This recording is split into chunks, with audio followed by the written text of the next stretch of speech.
Madam Speaker, I rise today to call out the harm and hypocrisy. This bill, H.R. 28, is couched as a bill that protects children when it does the exact opposite.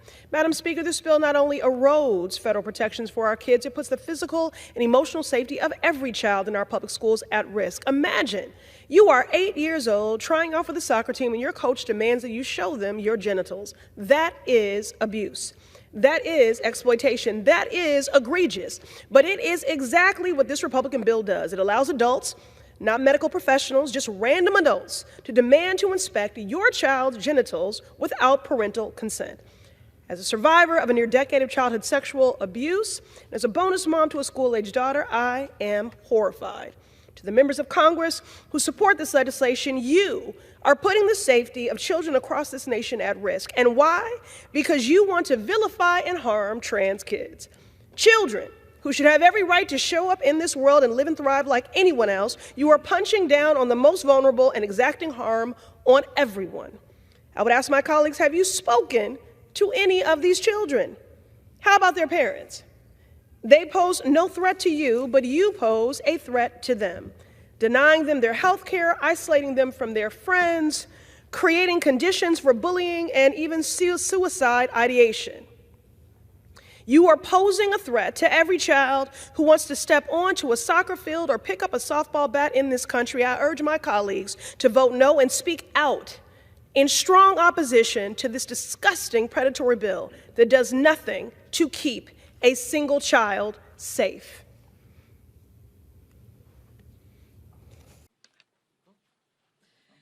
Thank you, Senator. And now the gentlelady, Congresswoman Ayanna Pressley from Massachusetts.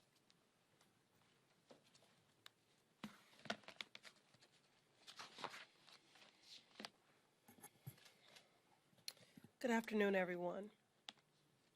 Thank you, Congresswoman Omar and Senator Hirono, for convening us today. Thank you, Congresswoman De La Ramirez, for your compassionate and effective leadership and partnership on so many issues of consequence. And to my dear friend and mentor, Congresswoman Schakowsky. Today we take an important step toward protecting our immigrant neighbors by reintroducing the Neighbors Not Enemies Act, legislation to repeal the Alien Enemies Act of 1798, the last remaining relic of the deeply problematic Alien and Sedition Acts. This law, rooted in xenophobia and fear, has no place in our nation's statutes. Yet, its shadow looms large, granting unchecked power to detain or deport foreign nationals simply because of where they come from. This law was used during some of the darkest and most damning chapters in our nation's history, including the internment of Japanese, Italian, and German Americans during World War II. The need to repeal it is as urgent today as it was then. Donald Trump is wasting no time advancing the policy violence that he previewed in Project 2025. Playing out what we knew all along, that Project 2025 is simply Trump's agenda. Fierce executive actions have been rolled out, which are all about what they plan to do to the people of this country and not for them. He's wasting no time. He has pardoned violent insurrectionists. He has targeted our immigrant neighbors, attacked birthright citizenship, and so much more. And he has specifically threatened to weaponize the Alien Enemies Act and his plans for mass deportations, attacking immigrant communities under the guise of national security. We cannot allow this dangerous vision to become a reality. My district, the Massachusetts 7th, is a district that is dynamic and vibrant, also one of the most unequal in our country, and was amongst the hardest hit by the last Trump presidency. With nearly 1/3 of residents foreign-born, the fear and trauma caused felt in our communities is all too real. I've met constituents who've developed harrowing and heartbreaking plans, telling their children what to do if they come home from school and they are not there because they've been deported or detained. Elders who've been here for many years, carrying their medications around with them everywhere they go, terrified that they might be ripped away from their families in the only community they've known. Third graders terrified they will come home to an empty house and never see their father again. This pain, fear, and uncertainty is the shameful reality for so many in our district. But let me be clear. We will never stop fighting to protect our immigrant neighbors, our workers, our families, and everyone who stands to be harmed by this new administration. I'm pausing because I'm recalling when Representative Omar and I stood at this very podium in the face of personal attacks, which questioned our right to call this country home. And yet here we are again. These are certainly unprecedented times, but we will meet them with unprecedented organizing, unprecedented mobilizing, unprecedented community, and above all else, unprecedented hope and love. While we continue legislating, sharing resources to protect our neighbors, governing cooperatively, Dr. King reminds us that our most powerful weapon is organizing. And we will stay organized, and we will remain vigilant. We must pass the Neighbors, Not Enemies Act. Our bill will protect the rights and due process of our immigrant neighbors, affirming just that they are our neighbors, not our enemies. We must pass this bill without delay. And now I'll bring to the podium Congresswoman Delia Ramirez. Delighted to yield 1 minute to the co-chair of the Reproductive Freedom Caucus, Representative Pressley from Massachusetts. The gentlewoman is recognized. Thank you, Mr. Raskin. Well, another day under Republican majority of an anti-science, anti-facts healthcare agenda. I don't know which is worse, the cruelty or the ignorance on full display here across the aisle. I would ask my colleagues, have you ever met or spoke to a woman who had an abortion care late in pregnancy? If you had, what you would have heard her share is about the nursery that she lovingly decorated. If you had, what you would have heard her share was about the name that she picked out. If you had, then you would have heard her share about how her world collapsed all around her. We're learning of her baby's devastating medical diagnosis. Let me be clear what you're doing here. You're not only putting women's lives at risk, but you want to deny them the chance to hold their baby who will not survive. I don't know what God you serve. The God I serve is one of love and mercy, and did not deny a mother final moments with a dying child or subject her to carrying a lifeless fetus around. You want to force your way into the exam room during one of the most impossible, dangerous moments in someone's life. When a family learns their baby has a fatal diagnosis and will be born with only a short time to live, some people make the decision to end the pregnancy so they can hold their baby during their final moments. I yield the lady an additional 20 seconds. How cruel that Republicans in Congress would deny them that small comfort. In these dire situations, families forego treatment, which has no hope of saving their babies' lives, and instead spend time comforting them and saying goodbye. Physicians who care for families have shared how their patients spend this very limited, devastating time with their infants. So once again, we have ignorant, uninformed men who think they know better than doctors and mothers taking to the House floor to deny us our medical care. Another day under Republican majority. Enough. I yield. We reserve. Gentleman reserves. Gentleman from Texas. All right, let's give it up for Representative Ayanna Pressley.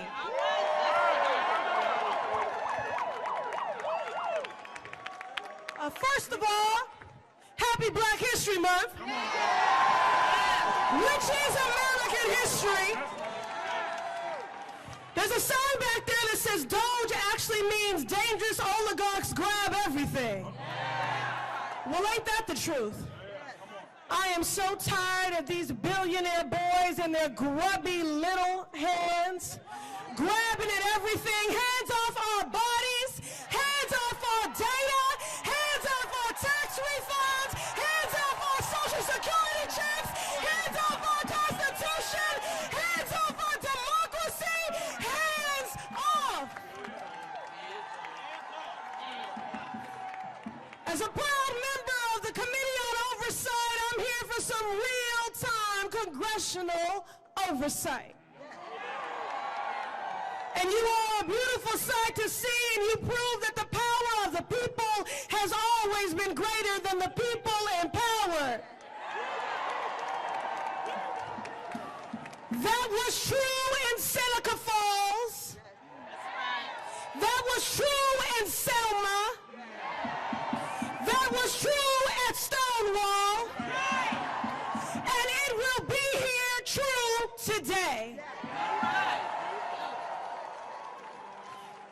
This is an unprecedented moment, a constitutional crisis, but we will match their energy. With unprecedented organizing, mobilizing, agitating. We will see you in the courts, in Congress, in the streets. Elon Musk is a Nazi netball baby.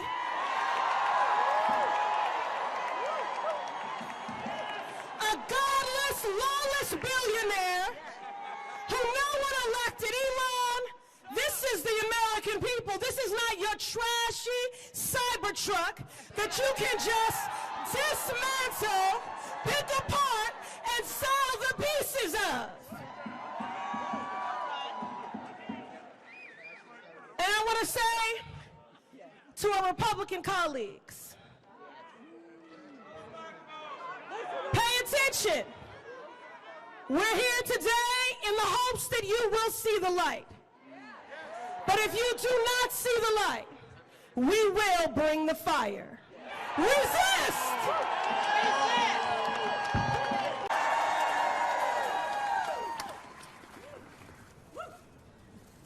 Last week I saw a sign in the crowd that said DOGE stands for Dangerous Oligarchs Grab at Everything. And I said then, and I'll say it again, that Elon Musk needs to keep his grubby hands, his greedy, grubby hands off of our government. You know, I don't know about all of you, but I'm having a hard time sleeping at night. My daughter is 16 years old and looking at colleges, and I'm so worried about the world that she's living in now and the world that she will inherit. And I asked myself, you know, how do we get here? How were working men and women convinced to believe that a failed businessman who was godless and lawless could lead them anywhere? Because he lied. Because he's a liar and a crook. But you know, he's been given a lot of oxygen. I want to give you all some. You're all here when you could have been anywhere else because you give a damn. You give a damn about this country. You give a damn about our democracy. You give a damn about your neighbors. You are the true patriots. Now, you may not have an occupant in the Oval Office that cares about lifting your burdens and lightening your loads and harnessing your dreams to make them real. But know that the Democrats that stand behind me, they have got your back. And we will stand up and we will fight until they stand down, because we are going to match their energy.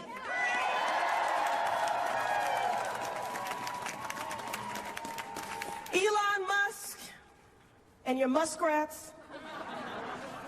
Elon Musk, I mean Donald Trump, same thing at this point, right? Who really is the president, Donald? Donald Trump ran on a promise to bring down costs for everyday people, didn't have a plan for it, but said he would. Well, Donald, how's that going? I'll ask you all, how's it going? Are your eggs cheaper? Is your housing more affordable? Tell me how letting Elon put his paws in the cookie jar is helping a single person who calls this country home.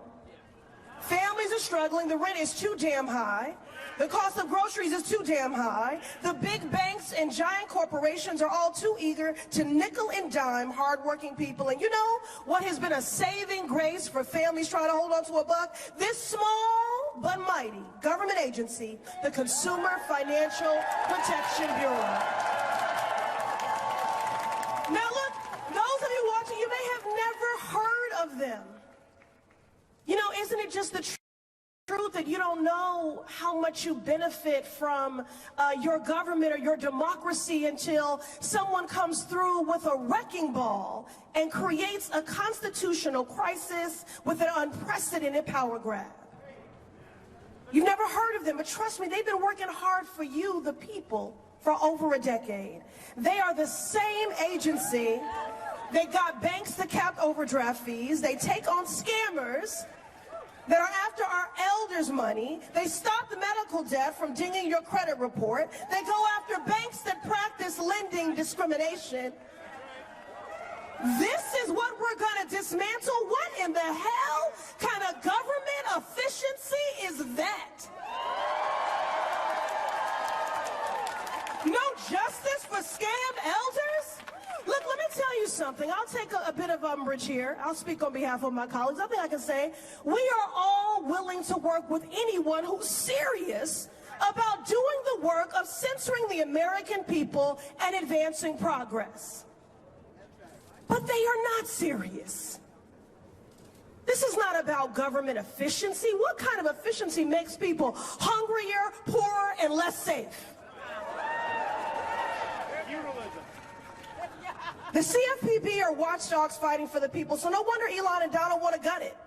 They don't want watchdogs protecting the people. They want predators and bad actors to run rampant and take people for a ride. These men just want to pillage the government and make themselves rich. Meanwhile, the CFPB, this essential agency that could put $21 billion, that's B with $1 billion, back in people's pockets. Now, if you're Elon Musk, with a net worth, are y'all ready, of near $400 billion, maybe that's pocket change, but not for everyday people. The good policies coming out of this place have been make or break for folks struggling to make ends meet in the midst of recessions, pandemics, and much more. So I just want to take a moment, because I told some stories and profiles about people who've been protected and helped by this agency, but I don't want this workforce to be faceless to you. Can we just thank this dedicated workforce at the CFPB? Agencies across our government who have been doing this life-saving work. They take pride in this work.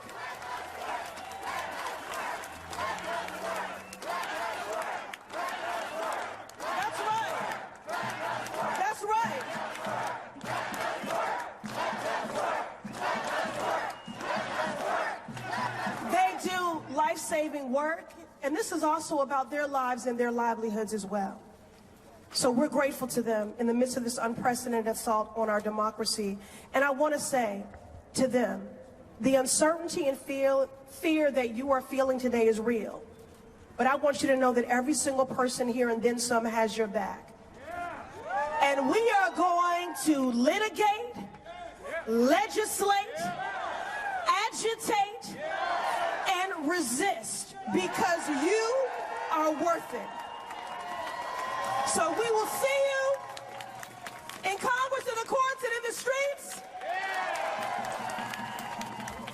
And I'll close it out here. Again, as I think about my 16-year-old daughter. A movement sibling of all of ours, Cecile Richards, an incredible warrior for justice, recently transitioned. And in the midst of battling cancer, she was still out in these streets organizing and resisting. And she was asked, what are you doing here? You're still fighting when you're in a fight for your life. And her response was, the question will be asked, when everything was at stake for the country, what did you do? And the only acceptable answer will be, everything that I could. Thank you all.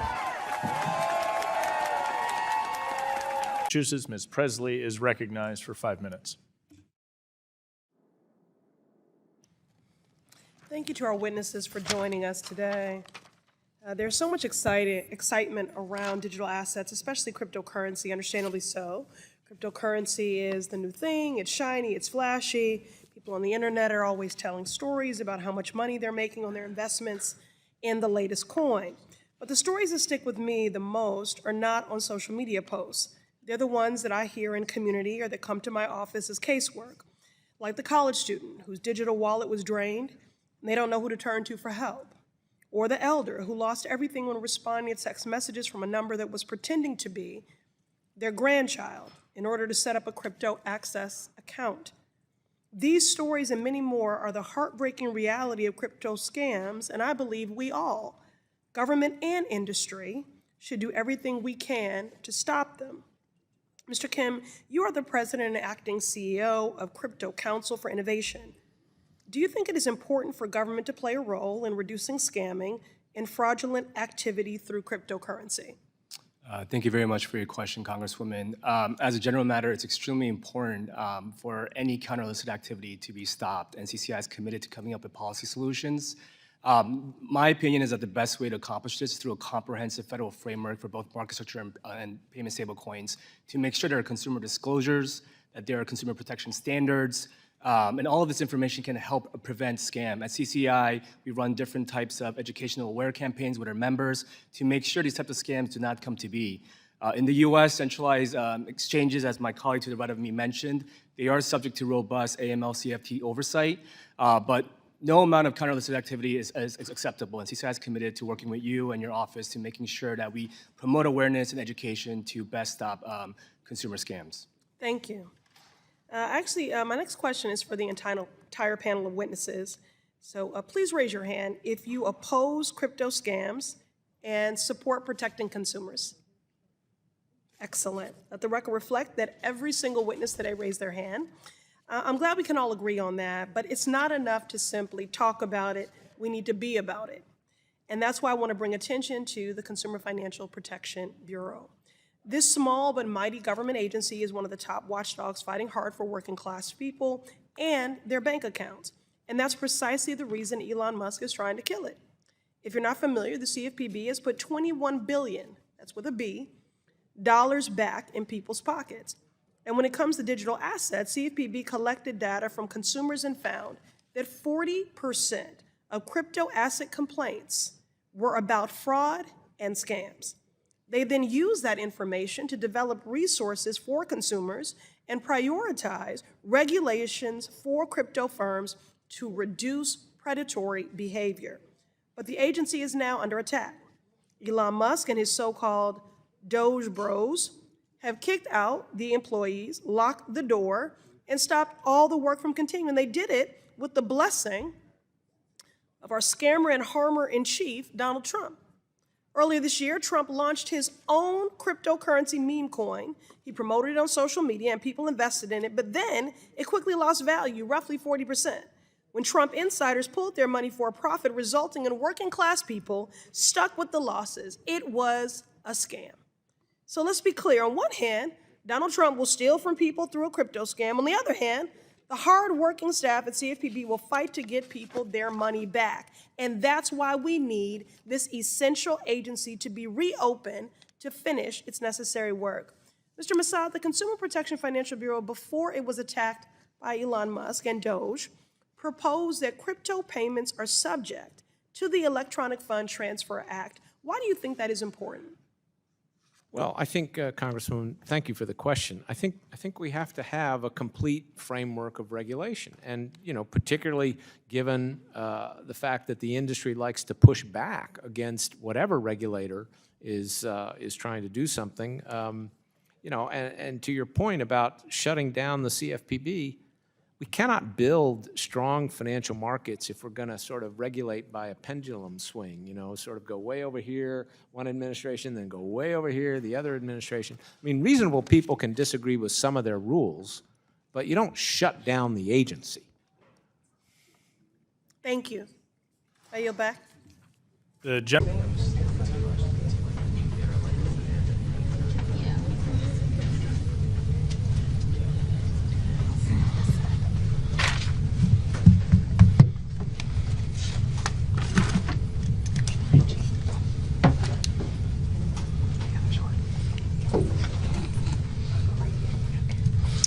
All right, good afternoon, and thank you everyone for braving the inclement weather as we gather to take an essential step forward in the long and ongoing fight for justice, accountability, and healing for Black America.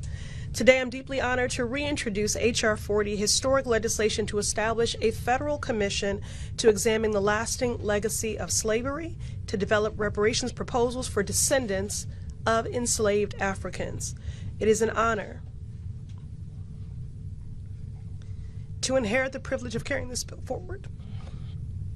Amen. From Congresswoman Sheila Jackson Lee. In my last correspondence with her, she said, keep working on our priorities and never give up. She was the previous House sponsor of H.R. 40 and a true giant in the movement for reparative justice. We are grateful for her leadership. We are grateful for her example and her voice. May she rest in peace and power. And we are grateful to be joined here today by her daughter, former Congresswoman Erica Lee Carter, who today, when I thanked her for braving the elements to journey here, said, true justice is never convenient. I want to acknowledge some of our partners in good trouble in this fight. Senator Cory Booker, our co-lead in the Senate, Chairwoman Yvette Clarke of the Congressional Black Caucus, Congresswoman Bonnie Watson Coleman, Congresswoman Latifah Simon, Congresswoman Summer Lee, and the more than 70 members of Congress who have signed on to co-sponsor the legislation that was first introduced. And I want to make this point because it is Black History Month. And while there are those that are working actively, either to erase our history or to whitewash it, that I'm here in this moment to pick up the mantle of this historic legislation that has been championed by John Conyers, Congressman John Conyers, Congresswoman Sheila Jackson Lee. That was introduced more than 30 years ago when Congressman John Conyers was a co-founder of the Congressional Black Caucus. We're at a critical inflection point in America, and the moment cannot be more urgent. With Black history under attack and white supremacy emboldened, there is no better time to introduce this bill than during Black History Month, a time when we reflect on our history, our struggle, and our collective power. And I'll say, it is also not only about Black history, but it is about Black futures. More than 4 centuries ago, Africans were kidnapped, trafficked, and enslaved, forced to build this country under horrific brutality, an economy which we still benefit from today. Rice, sugar, tobacco, cotton. And even after the Civil War, emancipation, and the 13th Amendment, the legacy of slavery endured in other forms, codified in law to deny Black Americans freedom, opportunity, and dignity. And that's what brings us here today. This brutality, these injustices, these horrors were not things just happened within the culture by osmosis. They were legislated. Today, with Donald Trump and Republicans waging their coordinated and at times unlawful assault on Black folks and Black history, we will not allow that history to be erased. We will not allow it to be whitewashed. H.R. 40 is a powerful reminder of the work that remains and offers us a pathway toward truth, reconciliation, and accountability. To be clear, this bill is not a symbolic gesture, but rather a meaningful step toward repairing the deep structural injustices that continue to harm Black communities today. The racial wealth gap in America is not an accident. In Boston, my home city, the Federal Reserve counts Black wealth at just $8, compared to the wealth of white households at $247,500. Nationwide, the racial wealth gap is over 10 trillion. That's trillion with a T. This shameful reality is the direct result of generations of precise, intentional policy harm codified into our laws and budgets. And it is specifically the result of slavery and the anti-Black society that followed. From Jim Crow to redlining to mass incarceration, our government, through policies and budgets, has perpetuated and entrenched these harms for generations. The disparities that we see in health outcomes, housing, education, wealth, and more are by design. Today, our government has a moral and legal obligation to right those wrongs, and reparations are a necessary step towards achieving justice. Now, here's what the bill would do. H.R. 40 creates a federal commission an expert body charged with investigating the enduring impacts of slavery and its aftermath and developing concrete proposals for reparations. This is a pragmatic policy that is fundamentally about repairing harm and building a more just America. Whether you are in Tulsa, Oklahoma, Trenton, New Jersey, or Mattapan in the Massachusetts 7th Congressional District, this is about ensuring that every person has a fair chance at the American dream. Now, I know some like to think that Rosa sat, Martin marched, and John crossed a bridge, and we were free. But we are still very much in the civil rights movement. Every day, the progress that we have fought for, the gains that have been made, are under assault and being rolled back. Donald Trump and his co-president Elon Musk and their enablers in Congress and the courts are working overtime to strip away our rights, from gutting affirmative action, dismantling voting rights, to attacking diversity, equity, and inclusion initiatives that benefit Black folks and everyone who calls this country home. I think it's really important in these times that we call a thing a thing. We're in a moment of anti-Blackness on steroids, and we refuse to be silent. We will not back down in our pursuit of racial justice. And while we do the work of resistance and blunting the many harms of this hostile, anti-Black administration, it's imperative that we continue advancing an affirmative agenda for Black America and building momentum toward this critical priority. So today we have a choice. We can continue to uphold an unjust status quo, or we can work actively to disrupt it. We can allow our history to be erased, or we can actively engage in truth-telling. We can and we must confront our past and take meaningful steps to repair the harm that has been done. H.R. 40 is an opportunity to do exactly that. And now, I'd like to introduce Congresswoman Erica Lee Carter.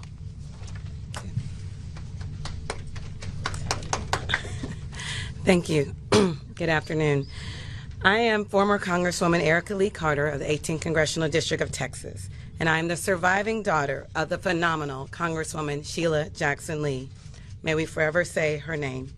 It has been said that the time for justice is always right now. It is my honor to stand here with a warrior for justice, dedicated leader, and prominent legislator as we pass the torch to the Honorable Ayanna Pressley as she takes up the righteous fight for H.R. 40. This fight against injustice is personal to her and me. H.R. 40 is long overdue and even more necessary under this administration, as hate is fomented, discrimination is promoted, and code words are used to bring out the worst in our fellow Americans. H.R. 40, first filed by the Honorable John Conyers, who understood that from our nation's very founding, the enslaved of African descent were shut out and disparity was written into our Constitution. Since 1995, my mother, the Honorable Sheila Jackson Lee, worked closely with Congressman Conyers through her service on the Judiciary Committee and the Congressional Black Caucus. Over those years, I traversed this country to connect with advocates, activists, scholars, congressional colleagues, staff, neighbors, and friends to spread the word that H.R. 40, and dismantle rumors that it was just a check or a useless exercise. They and we know that we are nothing without a record and official documentation. You cannot right wrongs without an accurate record of those wrongs. This is what America needs. This commission is like filing a claim. H.R. 40 asks America to look under her hood and identify what has been wrong for hundreds of years and determine if there are ways to repair. H.R. 40 was a passion project for my mother, and in the 117th Congress in her judiciary hearing, she shared these words. For hidden in the corners of this nation are those of African American heritage, the descendants of enslaved Africans who have felt the sting of disparities. They continue to feel that sting. Now more than ever, the facts and circumstances facing our nation demonstrate the importance of H.R. 40 and the necessity of placing our nation on the path of reparative justice. That is what H.R. 40 is about. This commission will probe into the facts of the long-standing impact of disparities that slavery brought about in this country. We still experience them today. I wholeheartedly support H.R. 40 and was proud to ask Congresswoman Pressley to carry this bill forward. I know that my mother would be proud that generation now and next is ready to lead in the fight in the person of Congresswoman Ayanna Pressley. She has never been afraid to speak truth to power in the face of oppressive and, dare I say, arcane efforts by this presidential administration to take us back to a time that we all hoped had long since passed. As I close, I'm reminded that H.R. 40 does not live in the past. It is about the future of my children and all children. It is Frederick Douglass saying, "What is July 4th to the slave?"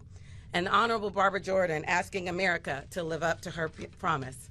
It is Beyonce and Kendrick Lamar saying, "Freedom, where are you?" And I'm proud to stand and work with you alongside the expansive H.R. 40 national reparations movement to continue this fight. And I close and encourage you with these words sung by Cynthia Erivo in honor of the abolitionist and freedom fighter Harriet Tubman. Congresswoman Pressley, may you stand up. Take your people with you. Together we are going to a brand new home. You hear freedom calling. It's calling you to answer. May you keep on keeping on. Thank you. Now we will hear for Congresswoman Watson Coleman. Thank you. It's wonderful remarks, and thank you, Congresswoman Pressley, for inviting me here today. Ladies and gentlemen, it's always taken a moment, and now it's taking a movement, and a movement can move us forward. So first of all, let me say to you, happy Black History Month. You know, from school boards to the White House, Trump and his lackeys are on a mission to erase the contributions of Black Americans, including the unpaid Black labor upon which our country was built. That's right.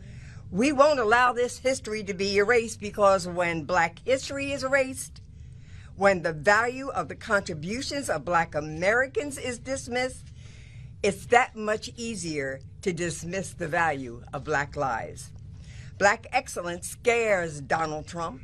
It scares Stephen Miller, and it scares Elon Musk, because you know what? Deep down, they recognize their own mediocrity. And so they're doing everything they can to entrench the racial wealth gap. They refuse to recognize that when Black America succeeds, we all succeed. When those on the bottom of the rungs of the economic ladder can climb, then the entire nation rises with them. So I'm grateful to my little sister, Ayanna, for picking up this legislation from the late, great Sheila Jackson Lee. This is Representative Lee's legacy, and we represent her legacy. She carries on, and Ayanna carries on that legacy at a time when bravery and commitment to justice are needed now more than ever. And so I am so honored to stand here in support of this legislation and this opportunity. And now I'd like to turn it over to Representative Summer Lee for her remarks. Thank you. Good afternoon, everybody. Good afternoon. I thank you, of course, to Congresswoman Ayanna Pressley for carrying on this legacy, and of course to the late Sheila Jackson Lee, who carried this with pride for so long, for her efforts, to the advocates of this movement here and outside.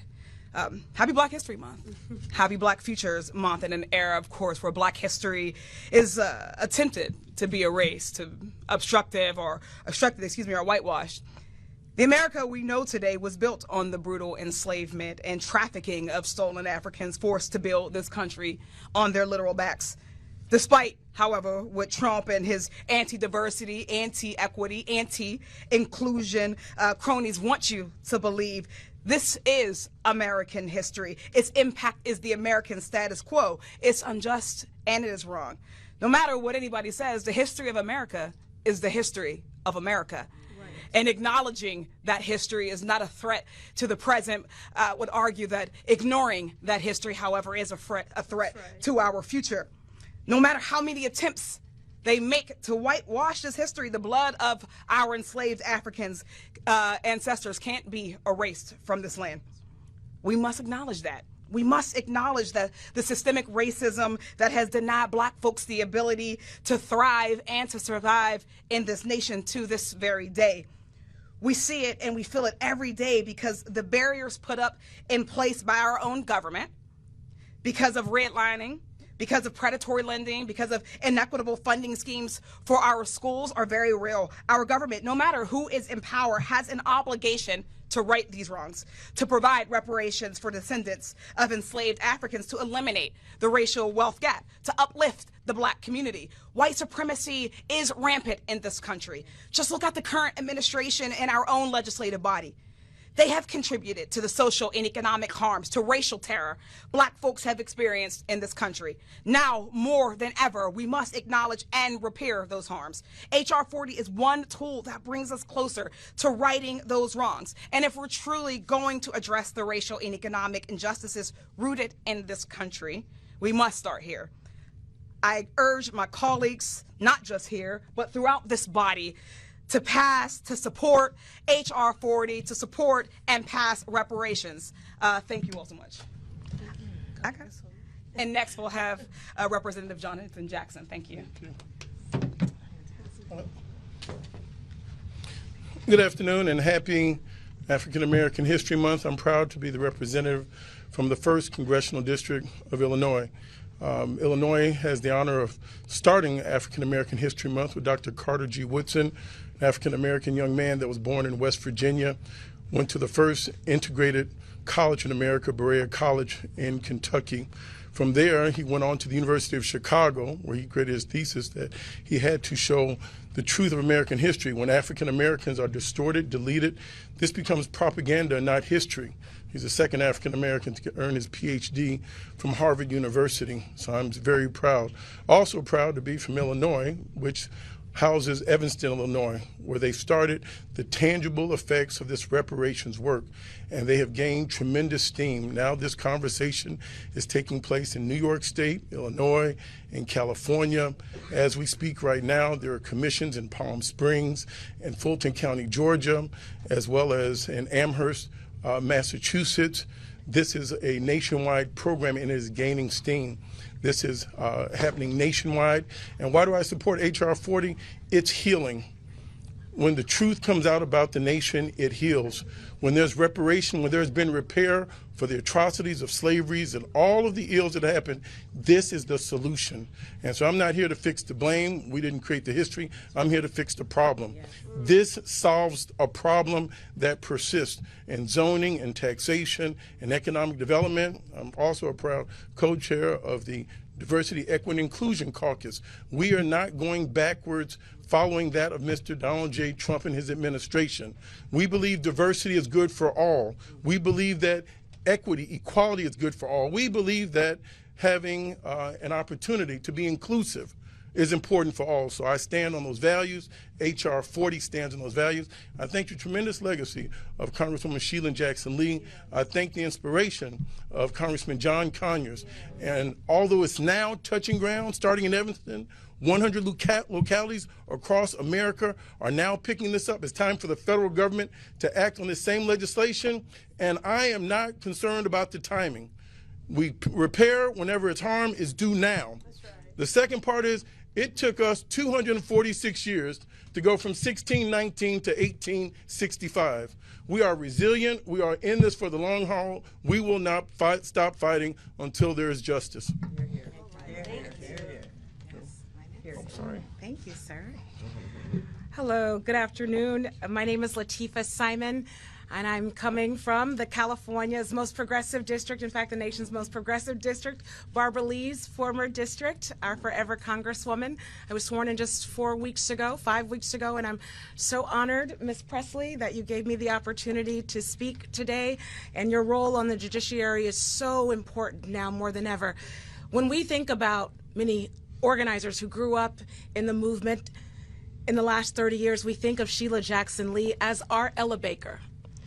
Ella Baker consistently would chant, "We who believe in freedom cannot rest." She also said, "That which touches me most is that I have the chance to work with young people. They have the courage where we fail." So in this very room, you see the passing of a real torch, of a lifelong commitment to service and justice for folks who didn't receive their civil rights literally until 2 generations ago, less than 55 years ago. I'm so thankful that we're having this conversation. As an early sponsor in the 119th Congress of H.R. 40, I too am very clear. Representing Oakland in 1942, African Americans from 5 southern states begin to migrate to the West Coast. One, escaping Jim Crow South, where they found it in the Bay Area. And 2, African Americans came as they were sequestered to put bombs on ships during World War II. I come from those people. I come from Betty Lavasseur, who was the daughter of a business family who owned 19 businesses that were burned down in the Tulsa massacre. We are Tulsa people. I come from my mother's maternal side, from Malvern, Arkansas, which is still a sundown town.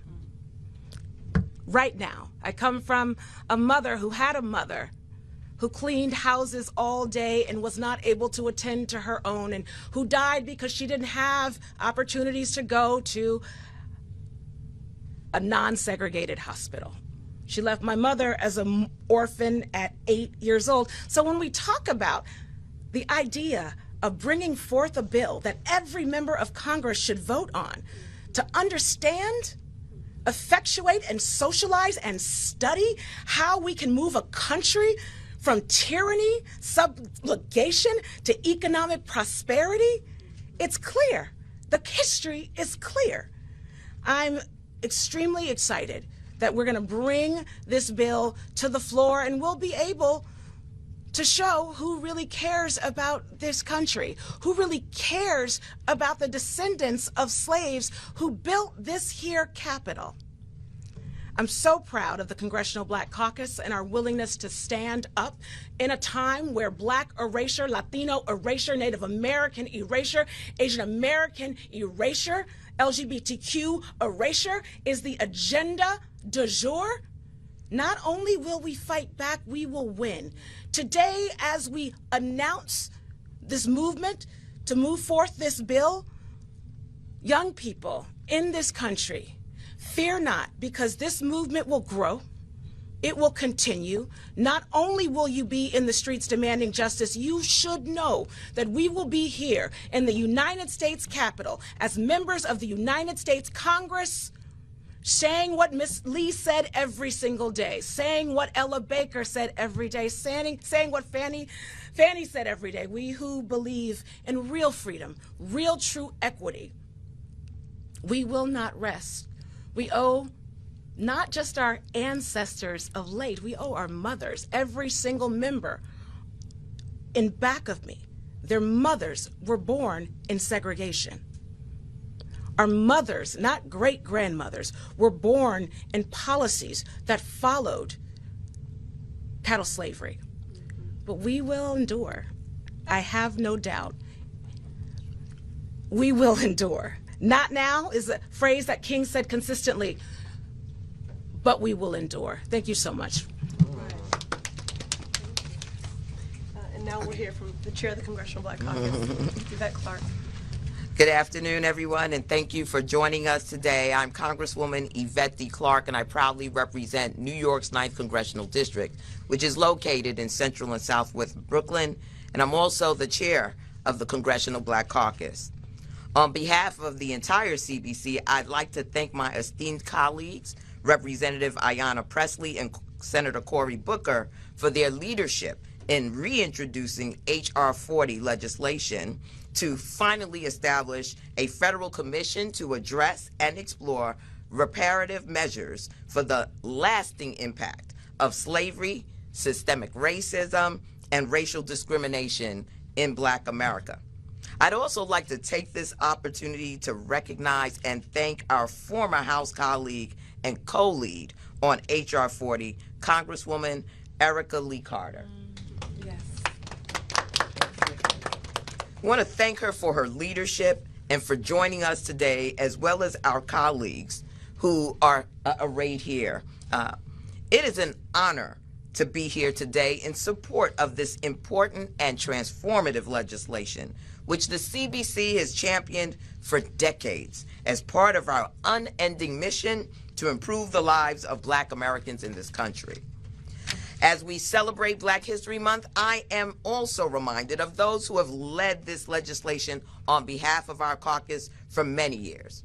From Congressman John Conyers, who first introduced this legislation in 1969, to Congresswoman Sheila Jackson Lee, who led its reintroduction in the last Congress with over 130 co-sponsors. Yes, yes. H.R. 40 is a powerful reminder of the challenges we must continue to confront in our country and the long path to reconciliation and accountability for the injustices that have for too long been a detriment to our communities. I can think of no better time to bring forward this legislation than now, a time when we are seeing the erosion of our fundamental rights and freedoms. In just the past few years, we have seen the conservative supermajority on the Supreme Court roll back decades of precedent in race-conscious college admissions. We have seen a persistent and coordinated assault on our right to vote and efforts to dismantle the Voting Rights Act of 1965, one of the most effective pieces of civil rights legislation ever enacted in the United States. We have seen efforts to distort our nation's history and erase Black history in our schools. We have seen efforts to strip away the tools of economic opportunity that allow people to get ahead and build generational wealth. And in just a few weeks of this administration, we have seen President Trump unleash a tidal wave of executive orders to demonize and roll back diversity policies in the federal government while turning over our federal agencies to a corrupt and unaccountable billionaire. We owe it to the communities that we serve not only to stand in the breach against hate and bigotry from this administration, but to also put forward real solutions.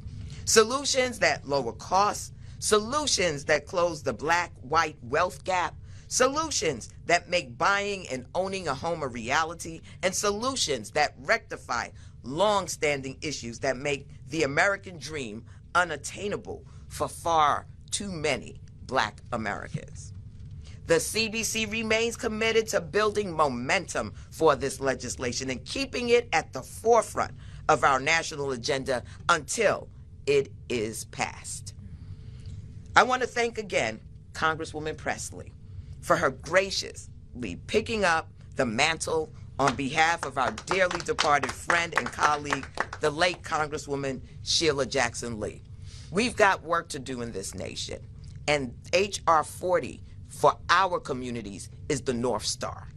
We expect that our colleagues will understand and will participate in making this legislation law. With that, I yield back.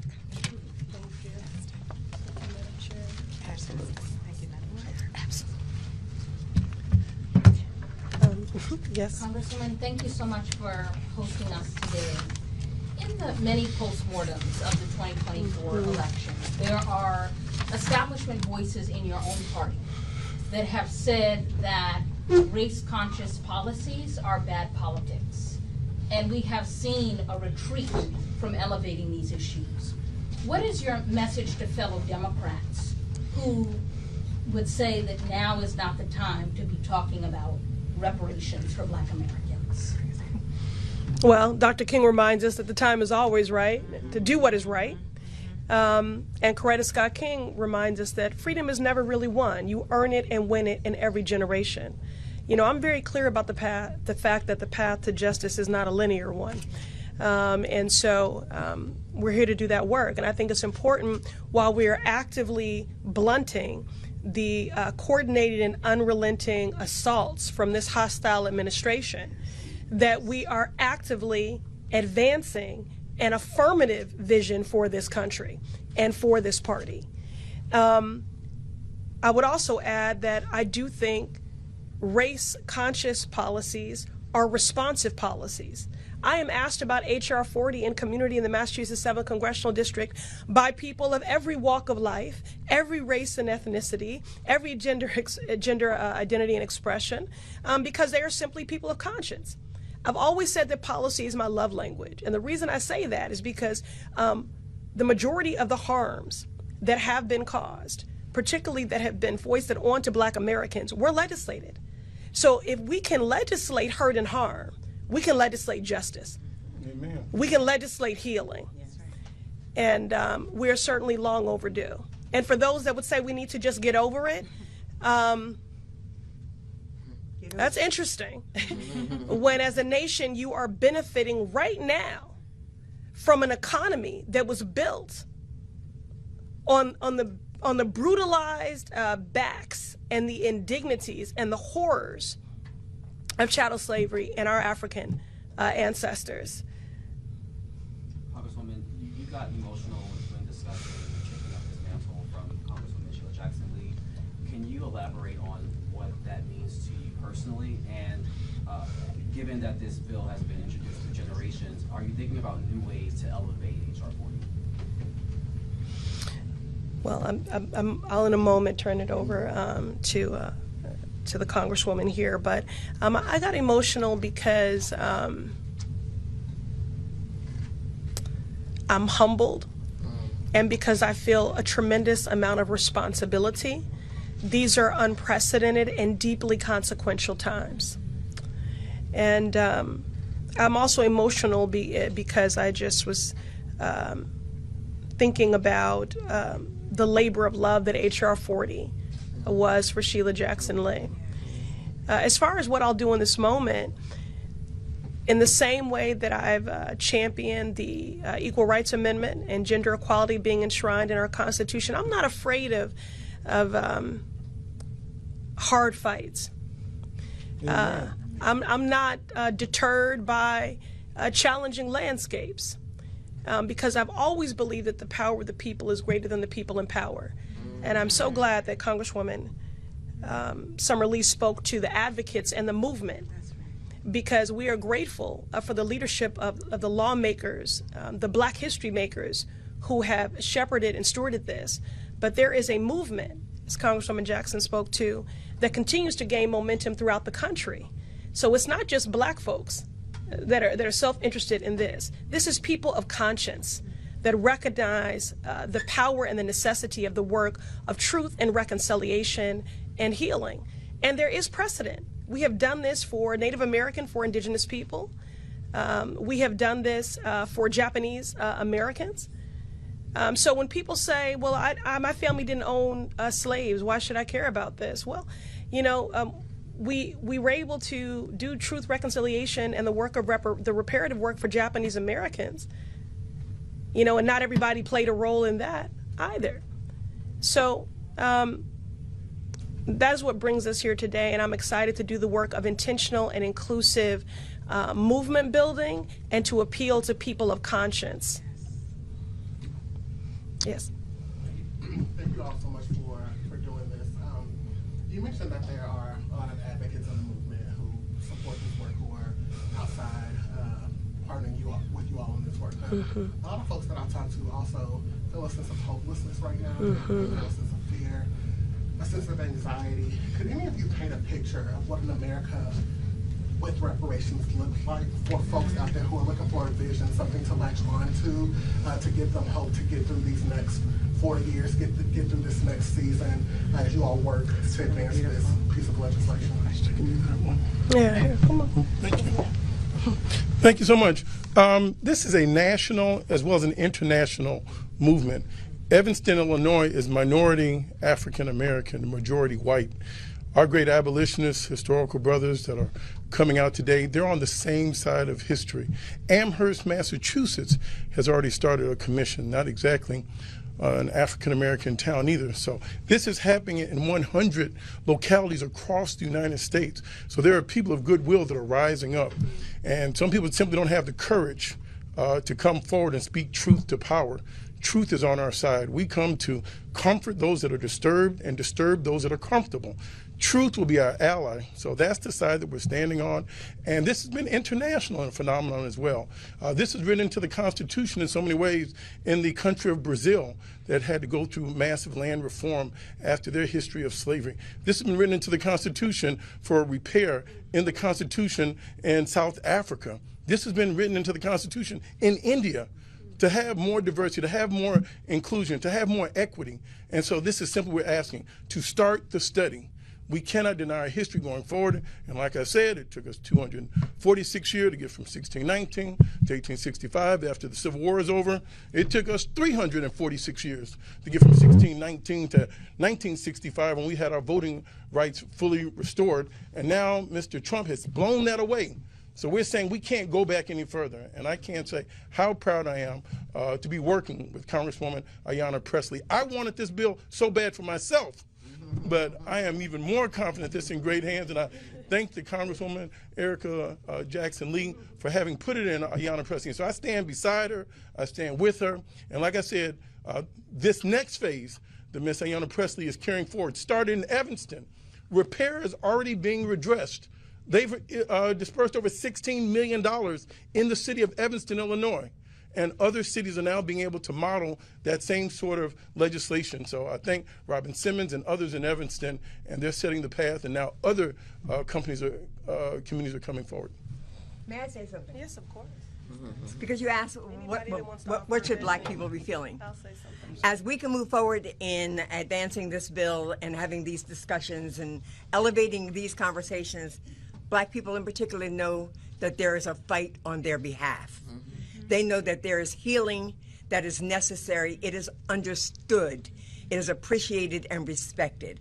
And they know that there are a cohort of people in Congress and out of Congress who will not let this moment cede to this movement, which is healing for our whole country. Thank you.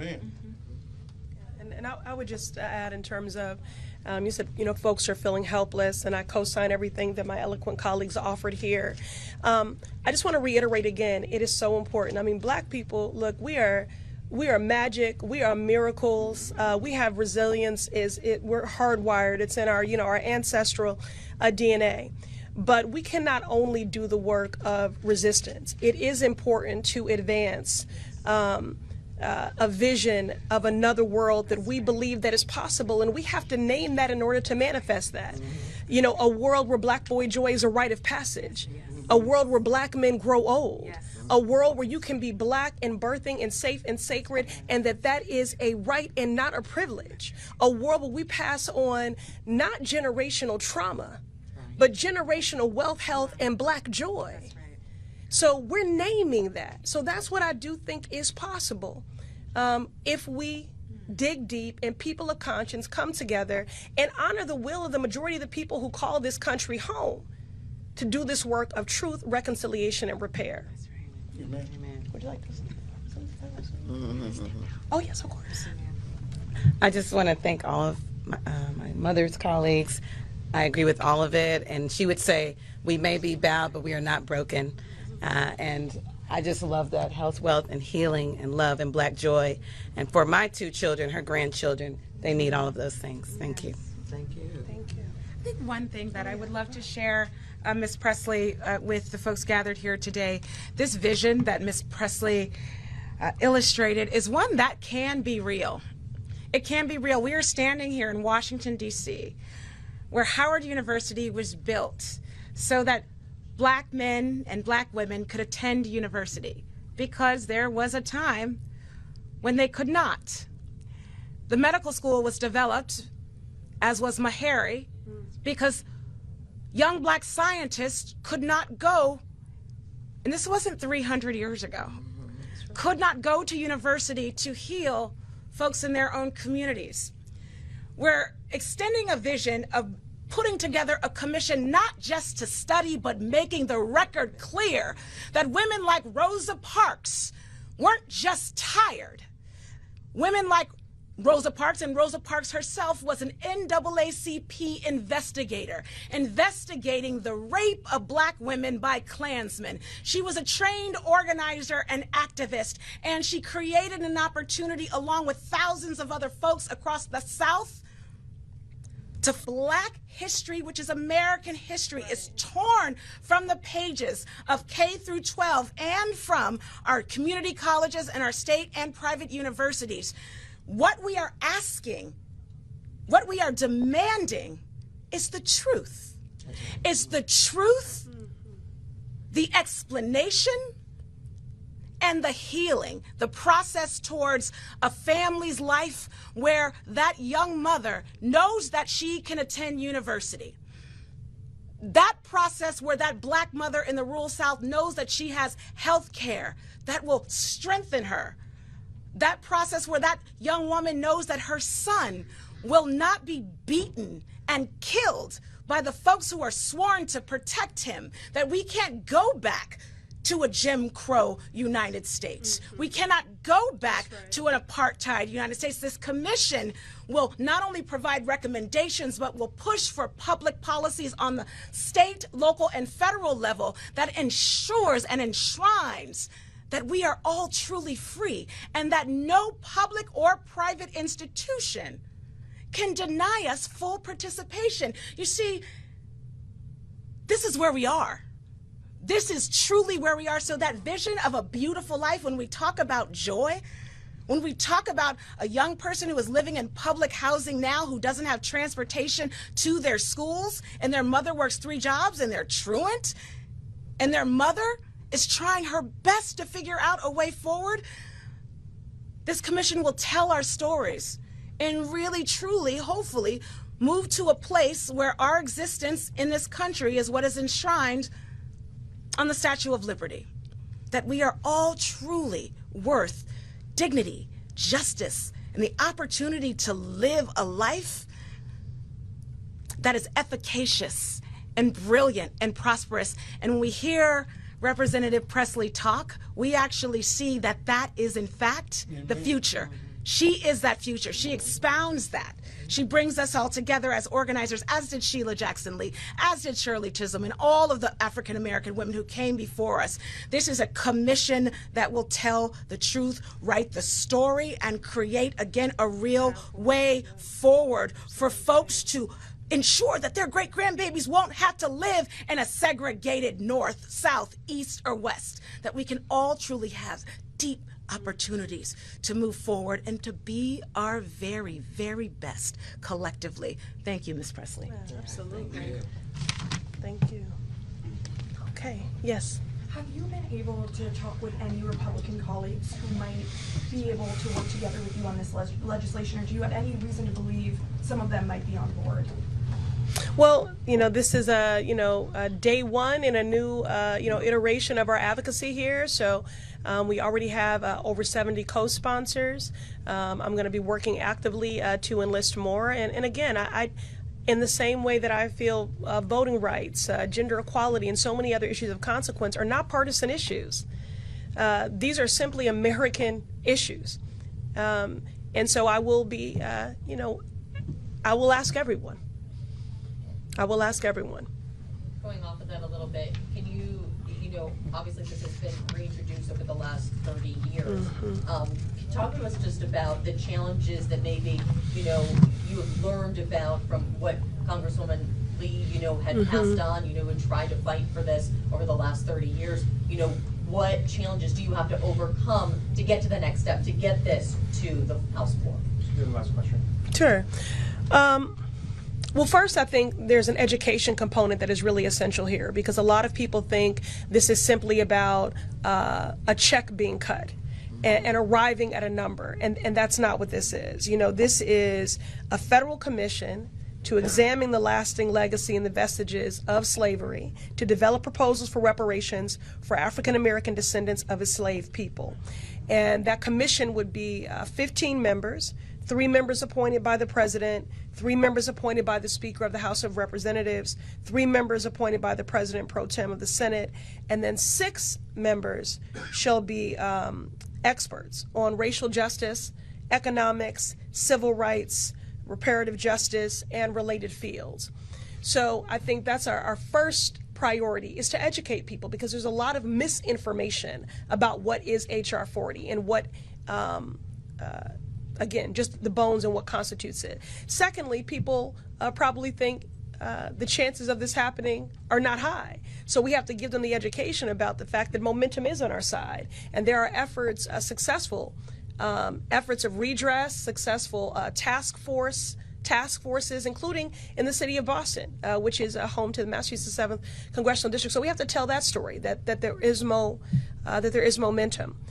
And then, you know, I think people will say, at a time when they are dismantling and defunding diversity, equity, and inclusion, and let's just unpack what that means, right? Diversity means everybody. So that means Black folks, Latinos, AAPI, disabled people, veterans, rural folk, women. Diversity means everyone, right? So diversity, and equity and opportunity, and an inclusion in the American dream. So if they are working actively to dismantle and to defund diversity, equity, and inclusion initiatives across all agencies, that has nothing to do with meritocracy. This is just an attempt to resegregate society. And so if folks are going to be emboldened in white supremacy and in anti-Black policies, I think all the more that we are especially strident in being unapologetically Black and pro-Black and about Black futures. And I'm sure also there'll be other lessons that the many movement leaders who've been a part of this, that I'll learn from them, and we'll integrate that into our strategic approach. All right, happy Black History Month. Thank you, everyone. Thank you, Chair. Oh, so good to see you. Will you all take a picture with me? Oh, yeah. Absolutely. Okay, yeah, let's just stand. Erica, you have a copy of your notes, I'd love. Chair recognizes Mr. Chairman, I have unanimous consent Subramaniam. request. Mr. Chairman, I have unanimous consent request. Proceed. I'd like to seek unanimous consent to enter into the record this article, and I'll do this as a survivor of sexual violence myself. This is from Courts, March 2018. Without objection, so ordered. Data from Texas shows that U.S.-born Without objection, so ordered. We've put it in the record. I haven't entered it. You have what? Mr. Chair, can I have several articles. I need to enter them. Let me just go ahead with what the articles are. What they speak to. What's the next article? Let me proceed. Data from Texas shows that U.S.-born Americans that commit not, more rape Presley, and murder than immigrants. Listen, this trend of you Data all from trying to get Texas thrown out of shows committees that so you can get on US-born MSNBC is going to Americans end. commit more We're not rape. going to put up with it. This is Chair my recognizes procedural Mr. right as a Subramaniam. member of this committee You can to go. enter documents You can go with into the Mr. record. Frost and Mr. I am Green. reclaiming my time. That's you what do you not want. get to No. Ms. Presley, how I've been I very. recite the I have articles been very for the accommodating record. to you, Mr. Subramaniam. And I take particular umbrage as a survivor of sexual violence. I will enter into the record. This is my right. Thank you. No. It is Mr. Subramaniam. Mr. Chair. No, you know the process of unanimous consent. You are not recognized. I have several articles to enter into the record. Mr. Subramaniam, if you don't go, we're going to recognize Mr. Timmons. Recognizes Ms. Pressley from Massachusetts. Thank you, Mr. Chairman. Mayor Wu, I am grateful for our long-standing partnership in public service. I'm grateful to be your congresswoman as well as your constituent. Can I get that time back? All right. Again, grateful for our longstanding partnership in public service, grateful to be your congresswoman, and grateful to be your constituent. It's clear my colleagues across the aisle didn't do their homework because the fears and division they're trying to project onto Boston are really the stuff of Fox News fever dreams. Our city is vibrant, our city is diverse, our city is beautiful. Mayor Wu, immigration is central to the economic success of Boston, is it not?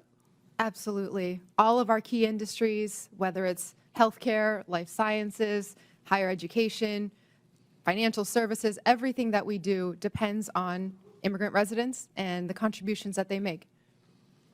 Thank you, Mayor. Well, immigration defines Boston. For generations, our city has been shaped by people who have endured incredible hardships to arrive at our shores seeking a better life. They drove taxis, opened restaurants, studied at our schools, built homes, repaired our roads and bridges, cared for patients, cleaned offices, built businesses, provided essential early education and childcare for our babies. There is no doubt immigration is essential to the success of Boston, but there is, in fact, a dark threat looming over this great city. That threat is the racist and xenophobic anti-immigrant policies coming from this Trump White House. Mr. Chair, I ask unanimous consent to enter into the record this Boston Globe article titled, "They're Going to Deport Us. Trump's immigration policies prompt some children to skip school." Without objection, so ordered. Mayor Wu, I've been speaking to principals and educators in Boston at various roundtables and town halls that I've convened, and the stories are heartbreaking. Elementary school children are crying in their teachers' arms, fearful that they're going to lose their parents to cruel and unjust deportation raids. Mayor Wu, last week I met with an esteemed doctor from a local Boston hospital who reported that follow-up appointments in her clinic have seen a 200% spike in no-shows and cancellations. Her assessment, her patients are missing critical care like dialysis, prenatal care, and chemotherapy because of a fear of immigration raids in our hospitals and healthcare settings. Mayor Wu, do you agree with this healthcare provider? Absolutely. We hear it from our shared constituents. People are afraid, and that is having huge impact on their daily lives when they're just trying to do right and be a good example for their kids as they pursue the American dream. Mr. Chair, I ask unanimous consent to enter into the record this article titled, "Fearful Amid ICE Crackdown, Some Immigrants Are Skipping Health Care." Without objection, so ordered.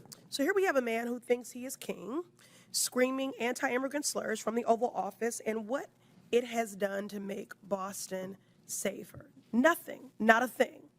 But it has traumatized our kids, cost our elders their dialysis, delayed cancer patients' chemotherapy, and struck fear into the heart of hardworking people who not only contribute immensely to our city and our community, but whose labor and contributions are also essential to the very functions of daily life in our great city. The members of this committee would be well served by learning from our esteemed mayor, but a teach-in is not the charge of this committee. Remind my colleagues, this committee's purpose is oversight. The only person who has something to answer for is Donald Trump. He is single-handedly decimating decades of economic progress, vilifying our immigrant neighbors, and disregarding the Constitution and basic decency daily. This man points to our most vulnerable, scapegoats them for every hardship, while he himself is actually the source of the hardship that the American people are experiencing. My colleagues don't really care about criminality. If you really cared about criminality, you would do something about Elon Musk's power grab, stealing our data. You would do something about efforts to defund the National Institutes of Health cancer research. If you really cared about criminality, you would do something about people that want to rob our babies of food. Make it make sense. My Republican colleagues across the aisle believe a 6-year-old from El Salvador who wants to go to school and a mom who fled violence in Haiti are the reason that the cost of eggs are too damn high. And your housing and gas will follow suit shortly because of these Donald Trump tariffs. The shameful Republican ripoff slashing away at basic government services to line the pockets of Donald Trump's buddies so they can buy toy yachts and rocket ships. It is a shame and a sham. America has a problem, and it is Donald Trump. And if my colleagues really cared about criminality, they would do something about him. I'm grateful that the people of Boston and my mayor stand with their neighbors from every walk of life. I yield back. Ms. Pressley. Thank you. Thank you to the Comptroller General for being here today. I'm grateful for your service, and you are a great reminder of the ways in which government does benefit people every day, but they're often unaware. Congress has a duty to ensure that government operates efficiently, effectively, and in the public interest. For any elected official, constituent services are our bread and butter. I know long before I was an elected official, I worked as a constituent services advocate, a Social Security liaison, advocating for our most vulnerable. If your grandfather can't get an appointment at the VA, or if your mom is stuck on hold with the Social Security Administration for hours, you should be angry, and we should be fixing it. But instead of fixing it, the Trump administration has turned over the keys to an unelected billionaire, Elon Musk, through the so-called Department of Government Efficiency, or DOGE. Mr. Dodaro, can you define, just so we're operating with the same understanding and comprehension here, can you define government efficiency? Well, efficiency is getting the best possible outcome with the least amount of resources. Right. It's not about slashing budgets for the sake of headlines while weakening the very services that keep people safe, fed, and housed. True efficiency is about making government work better for the people, protecting their rights, strengthening essential services, and ensuring tax dollars go to the public good, not private profits. By that standard, DOGE isn't here to serve anyone other than Elon Musk. But let's take a step back. History is important. Mr. Dodaro, do you know how the term DOGE came about? Not particularly. Well, it came from an internet meme featuring a Shiba Inu dog that went viral on Reddit, and that meme led to the creation of Dogecoin, a joke cryptocurrency. Eventually, it caught the attention of none other than Elon Musk. In 2019, more than 5 years ago, Elon Musk started tweeting about Doge, making jokes and using the cryptocurrency for profit. He was not interested in government efficiency. He only cared about making money. That's why the actual creator of Dogecoin said that Elon, quote, was and always will be a grifter, unquote. Mr. Chair, I ask unanimous consent to enter into the record this article titled Dogecoin co-creator calls Elon Musk a grifter who had trouble running basic code. Without objection. It's ordered. Talk about didn't earn it. So here we are in 2025, and Elon Musk is still using Doge to make money. This time, instead of pumping up a joke currency for his own profits, he's using a meme-inspired agency to launch a hostile takeover of the federal government. Doge has recklessly fired FAA employees and attacked the agency, all while Musk's own aerospace business benefits from regulatory rollbacks. Make it make sense. Doge dismantled the Consumer Financial Protection Bureau, a watchdog agency that returned $21 billion to victims of fraud when he heard it was planning to investigate his company. And just last week, in a moment of stunning incompetence, the administration frantically tried to unfire hundreds of employees they had to let go the day before. Why? Because those employees were overseeing our nuclear stockpile. Those employees were managing the bird flu outbreak. Those employees were providing not nice to have, but essential must-have services that all of our constituents rely on. Mr. Dodaro, do firing workers and then trying to unfire them sound like government efficiency to you? It's not a best practice. Sure doesn't to me. What kind of efficiency makes people hungrier? What kind of efficiency makes people poorer? What kind of efficiency makes people less safe? If Trump and Musk truly wanted to make government better, then they would turn to the actual efficiency experts at the Government Accountability Office. But this was never about efficiency. Just like the Doge meme, the lives of hardworking families are a joke to them. I won't stand for it. I know my colleagues won't either, and we'll continue to fight for a government rooted in real efficiency, one that works for everyone, not just for billionaires. I yield back. Chair now recognizes Ms. Tlaib. Thank you, Mr. Chair. Thank you so much. I know it's really incredibly. Madam Chair, I rise today to call out the recklessness of those in this administration entrusted with our national security.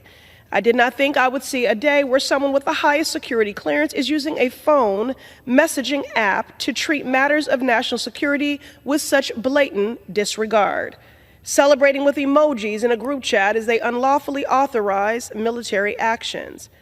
I struggle to find a reference point. This administration continues to make history for all the wrong reasons. This is beyond the pale. the disregard for human life, the disregard for national security. Let me just make this abundantly clear to the American people. Secure channels of communication do exist to discuss classified military action. There sure as hell are not a signal group chat. Information like this, it is imperative that it be handled with sensitivity. Under this administration, the United States foreign policy is a failure. Decades of diplomatic efforts to build goodwill and keep the American people safe have been upended. We have an unelected billionaire gutting life-saving programs like USAID's essential work to feed newborns and to get medicine to war zones. And meanwhile, you have a cast of characters in these roles having nothing to do with merit, but simply their fealty and loyalty to Donald Trump. A cast of characters ordering military strikes in a group chat with a random journalist in it. This is nothing to be cavalier about. This is not a drill, it is not a joke, and every person involved should be investigated by Congress. In particular, Pete Hegseth is proving himself to be grossly unqualified to lead the Department of Defense and should have never been confirmed by the Senate. This national security failure is proof that he cannot serve this country's best interest, and I call for Pete Hegseth to resign. I yield. From Massachusetts is recognized for 1 minute. Thank you, Ranking Member Waters. Under your leadership, we have advocated to create an economy that works for all people, not just Elon Musk and wealthy billionaires. That is why I oppose this measure to overturn the Consumer Financial Protection, emphasis on protection, Bureau rule that caps overdraft fees by banks at $5. The work of CFPB has been cost-saving and life-changing, but this bill would undo that progress. Whether it is an elder whose Social Security check was delayed into her direct deposit, likely because of Trump's mass firings, or the young college student who makes the innocent mistake of confusing a savings and a checking account, anyone can be affected by unnecessary junk fees. But let's be honest, it is our most vulnerable who will bear the brunt of the harm. For the single parent who has to pay bills today with money that is coming tomorrow, overdrafting may be their only option. And the exorbitant fees, sometimes $35 for every overdraft, would further push them into debt. It's a shame that Republicans are attacking poor people just to help greedy bank CEOs get richer. The shame and the sham of it all. I oppose this bill and encourage everyone to stand with working people who are struggling to make every single dollar stretch because of your The gentlewoman's time has expired. They are struggling to make every dollar stretch because of the harmful policies advanced by your dictator-in-chief. Vote no. I yield back. The gentleman's time has expired. I now recognize Ms. Pressley from Massachusetts. Thank you. For decades, a known carcinogen, formaldehyde, has been allowed to seep into chemical hair straighteners, especially those marketed to Black women and girls. These products are advertised as tools for beauty and self-expression, but to be clear, they are contributing to a public health crisis. This is not dissimilar from the link that has been drawn between talc and talcum powder, baby powder, Johnson & Johnson, and a number of Black women who similarly suffered from ovarian cancer because of that link. 3 in 5 Black women use these products, and according to the National Institutes of Health, they face a 31% higher risk of breast cancer. These women are also twice at risk of developing uterine cancer compared to those who do not use these chemical straighteners. And it's not just impacting consumers. Salon workers are regularly subjected to the constant inhalation of these chemicals. They disproportionately face asthma, burns, and long-term illnesses. Despite this clear and present danger, the manufacturers of these products continue to sell them. This isn't a coincidence. This is exploitation. This is profits over people. In March 2023, I led a letter with Congresswoman Shontel Brown urging the FDA to ban formaldehyde from chemical hair straighteners. The FDA proposed a ban that was scheduled for implementation under the Biden administration. Most recently, Trump froze all new regulations, leaving this rule in limbo. Dr. Kessler, the FDA's mission is to safeguard public health. Do you believe indefinitely delaying rules that have undergone rigorous research pose significant health risks to the public? Yes or no? I believe that poses significant risks, Congresswoman. Okay. I agree, and the science has not changed, and the harms are still real and ever present. Dr. Kessler, or public health rules that have been made, four public health rules that have made their way through the regulatory process in the previous administration. What should the current FDA commissioner be doing? One of the most dedicated public servants, the chief science officer, took on the responsibility recently for cosmetics, right? Because cosmetics was always the least resourced, the least regulated. And Congressman, I applaud, again, you're bringing this up. This has been a real issue. But Manji Bumpers, left the agency because she didn't think it was a place she could work anymore, and that concerns me. Concerns me as well, thank you. In fact, just this morning, Congresswoman Chantel Brown and Nydia Velasquez and I sent a letter urging Commissioner McCary to act. There have already been some states, like Maryland, California, and Washington, that have banned formaldehyde from these products. But while these states have acted, they cannot solve the nationwide problem. It's clear that we need federal action to protect every woman, every worker, and every person who uses these products regardless of where they live. In the courts, thousands of women have filed federal lawsuits against the manufacturers of these hair straighteners, alleging that their products have caused uterine cancer, breast cancer, and other devastating health outcomes. These lawsuits are not just legal cases. They represent the lived experiences of women who have been harmed by this industry. They are mothers, daughters, sisters, and they deserve justice. It's well past time we take formaldehyde off the market. We cannot wait another month, another year, or listen to another excuse. It's time to ban formaldehyde. Thank you, and I yield. The gentleman. Thank you.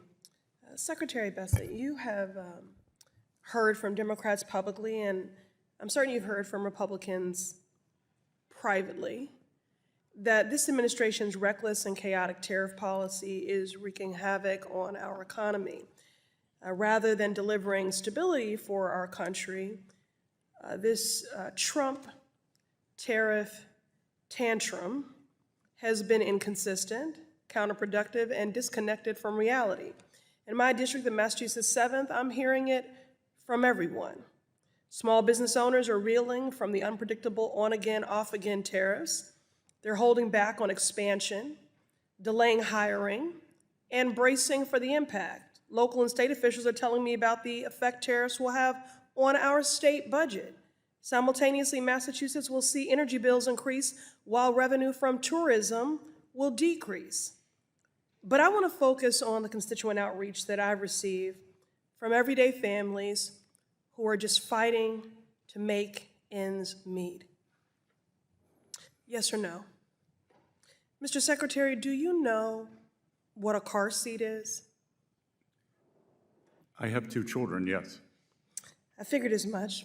It's correct, you and your husband have 2 children. So I'm sure you know that car seats are absolutely essential for families when traveling with babies and toddlers to school, to worship, to doctor's appointments, just everyday living. But not only are car seats essential, they are the law of the land. It's the law of the land in 50 states. So there's no getting around that. Mr. Secretary, what's your estimate of how many babies are born in the United States each year? I would guess 2 to 3 million. Well, while the number fluctuates, there have consistently been more than 3.5 million babies born in the United States. That means millions of families in this country are doing what? Buying a car seat because it's essential and it is the law of the land in all 50 states. But now that cost is going up because Trump has announced up to 145% tariffs on Chinese imported products. Approximately 9 out of every 10 car seats in the U.S. come from China. That's a steep cost. Steep cost hike for families all over the country. The price is up in Republican districts and in Democratic districts. And it's not just the car seats that are impacted. We're talking about strollers, cribs, high chairs. No family is exempt from the harm of these Trump tariffs on essential baby products. But don't just take my word for it. Mr. Chair, I would like to enter into the record a Yahoo Finance article from May 2025 entitled, "First Year Baby Expenses Already Top $20,000, and Tariffs Are Adding to the Bill as China Dominates Key Imports." Without objection. Look, I support improving manufacturing in America, but that is not going into effect overnight like these tariffs are. There needs to be an exemption to help America's families. Trump has used his power for tariff exemptions on thermoplastics, semiconductors, but what about baby products? Mr. Secretary, do you support an exemption to tariffs on items that parents need to care for their kids? Yes or no? Congresswoman, what you're referring to are... Yes or no? What you're referring to are... I'm reclaiming my time because I don't want you to filibuster and give me some macroeconomic answer. Families at home are hurting, and so just give me a direct answer. I am going to agree with you that the... So yes, you do support an exemption on tariffs for products that are essential for families for their babies. Exemptions on E4 items, which... I'm sorry, I have to reclaim my time. I'm reclaiming my time. Mr. Chair, I am reclaiming my time. Give me my time back. I'm reclaiming my time. I just want a simple yes or no. Do you support an exemption to tariffs on items that parents need to care for their kids? Because you all claim you're pro-family. I cannot hear the words you say because I see the things that you do every day. So clear it up. Yes or no? Do you support an exemption to tariffs on items that parents need to care for their babies? It is under consideration. Great, good. I don't know what's stopping an exemption from going into effect today, so do it now. And Donald Trump's America's price is not, yesterday's price is not today's price. Costs are going up, everyone is suffering, especially our families with young children. Mr. Secretary, I'm making an appeal to you on behalf of the people of this country. Please tell occupant Trump to reverse course and stop hurting America's families. I yield back. Gentlewoman yields back. Gentleman from Pennsylvania, our chair of our Oversight and Investigation Subcommittee, Mr. Muser, recognized for 5 minutes. The gentleman yields. I now recognize Ms. Pressley from Massachusetts. Thank you to our witnesses for being here today. What we are witnessing from occupant Trump, his administration, and Republicans writ large is not governance. It is a targeted, dangerous assault on the independence of our nonprofit organizations. We've seen these attacks take many forms, perhaps most visibly in my own district, the Massachusetts 7th, as the administration continues its unlawful campaign against Harvard University. Trump has threatened to revoke Harvard's tax-exempt status, freeze billions in federal funding for scientific research to save lives, might I add, and publicly vilify students and faculty, all part and parcel of his attacks on education. But let me make it plain. This isn't just about Harvard, and it's definitely not about government efficiency, the name of this subcommittee. This is about Trump and Republicans punishing people who disagree with them. It is about attacking nonprofits of all sizes that serve the vulnerable and marginalized and stand in the gap for our communities. It's about trying to intimidate every charity and nonprofit in this country and spark a fear that if you speak up, if you do something the Republicans don't like, you could be next. A hospital that provides abortion care, a local food pantry that feeds immigrants, or an advocacy group that fights for civil rights. Donald Trump is weaponizing our tax laws to attack nonprofits at the same time he is pushing for tax cuts for Elon Musk and billionaires. Ms. Yentel, can the president or executive branch legally revoke a nonprofit's tax-exempt status simply because it disagrees with that organization's lawful speech or mission? They can't. The statute is very clear that that is illegal. Thank you. Republicans think the answer is yes, but that would mean every nonprofit in America is just one tweet away from being targeted by the federal government. I'm proud that in the Massachusetts 7th, community-based organizations are speaking up and fighting back against Republican attacks, and I know they are doing it at risk of serious threat. Ms. Yentel, can you make plain what are the consequences to charities and nonprofits losing tax-exempt status? Well, tax-exempt status is given to nonprofit organizations that do essential work to meet needs in their local communities in exchange for significant transparency and accountability. And if nonprofit organizations lose their tax-exempt status, it could create significant challenges for them to be able to do their work related to how and where they get their funding, and it could cause them to have to shut down their work altogether. Their work, which is to the betterment of us all, Which is to the to meet collective, our local shared needs. constituents. Yes. Very good. Let's put this in perspective. Trump is firing government workers that administer programs like Head Start and Social Security, while also attacking nonprofits that provide resources and supports to vulnerable populations. Trump and his Republican cult do not care about helping people who are struggling. Instead, they want to make them suffer more. Now, before I yield back, let me ask the Republican witnesses if you all think Trump is right for revoking tax-exempt status for nonprofits for their political views. Raise your hand then if you think the Heritage Foundation, who wrote Project 2025, should also lose their tax-exempt status. Show of hands by the logic that's I'm not aware applied. of any nonprofit that's had its status revoked. Again, the question that I'm posing is, would you please raise your hand if you think the Heritage Foundation, who wrote Project 2025, should also lose their tax-exempt status? Show of hands. It's a perfectly reasonable speech So by none a of you. nonprofit. So none of you. The shame and the sham of it all. Before I yield back, Ms. Yentel, I know that you have been harangued intensely throughout today's proceedings. Is there anything that you would like to set the record straight on or respond to in my remaining time? Thank you, Congresswoman. I would like to use the remaining time to remind us all and every member of this committee of the vital, essential work that nonprofit organizations do in each of your communities for your constituents, and the work that we do to support them in that work. Nonprofit organizations are local, they are transparent and accountable, they are nonpartisan by law and in practice, and they do essential work to meet the needs of all of your communities and all Americans. Thank you. Thank you. I yield back. The gentlelady yields. I now. Mr. Speaker, I rise today to share the story of Ayanna Smith. Ayanna Smith was a 30-year-old nurse from Georgia, the mother of a vibrant 5-year-old boy. She started to experience debilitating headaches, and she sought medical care. She was discharged, her pain dismissed, as is so often the case in this country and certainly in our healthcare system for Black women. The next morning, Ayanna woke up gasping for air and was taken to Emory Hospital, where she was declared brain dead. There are no words to provide healing for a pain this deep.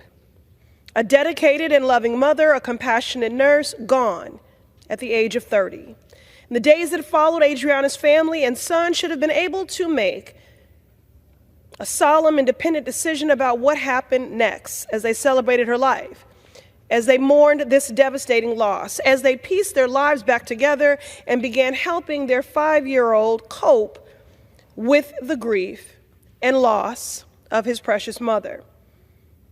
But the state of Georgia denied Ayanna her bodily autonomy and dignity in death.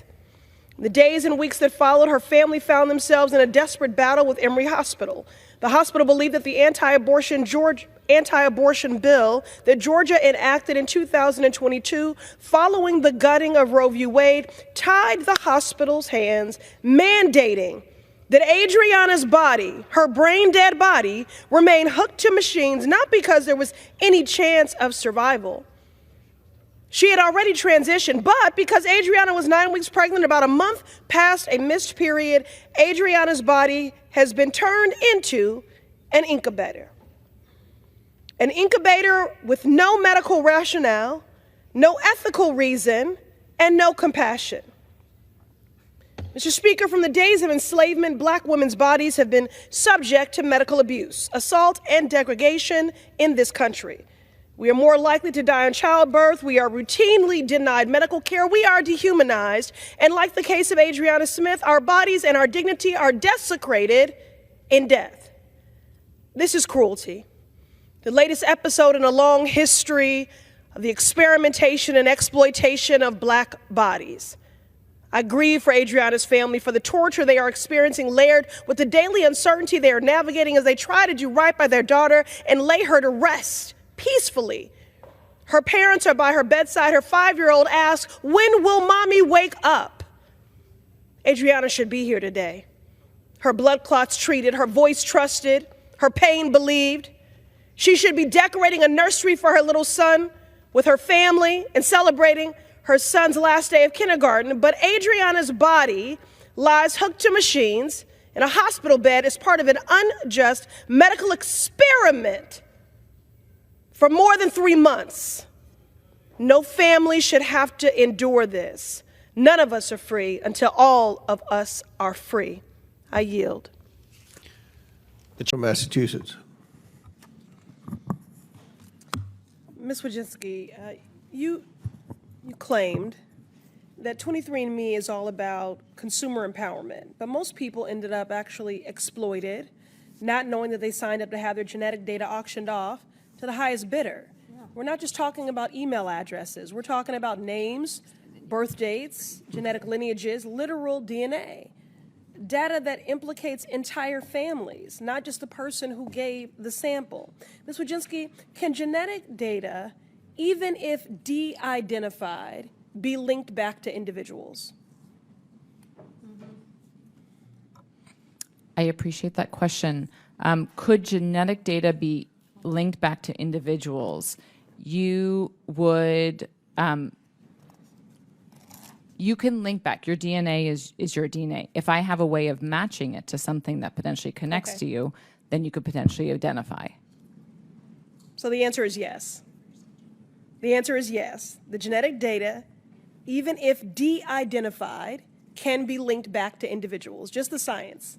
Well, no, DNA, if I had your sample, essentially if I know what your picture looks like and I see another picture, I can connect those. But just having your DNA alone, if I just went to the subway and I swabbed it and I looked at samples, I would not be able to identify who was there. Because I don't have much of it, and there's a lot of ground I need to cover here, and so I want a more direct question here. So I'm going to go to Ms. Hu.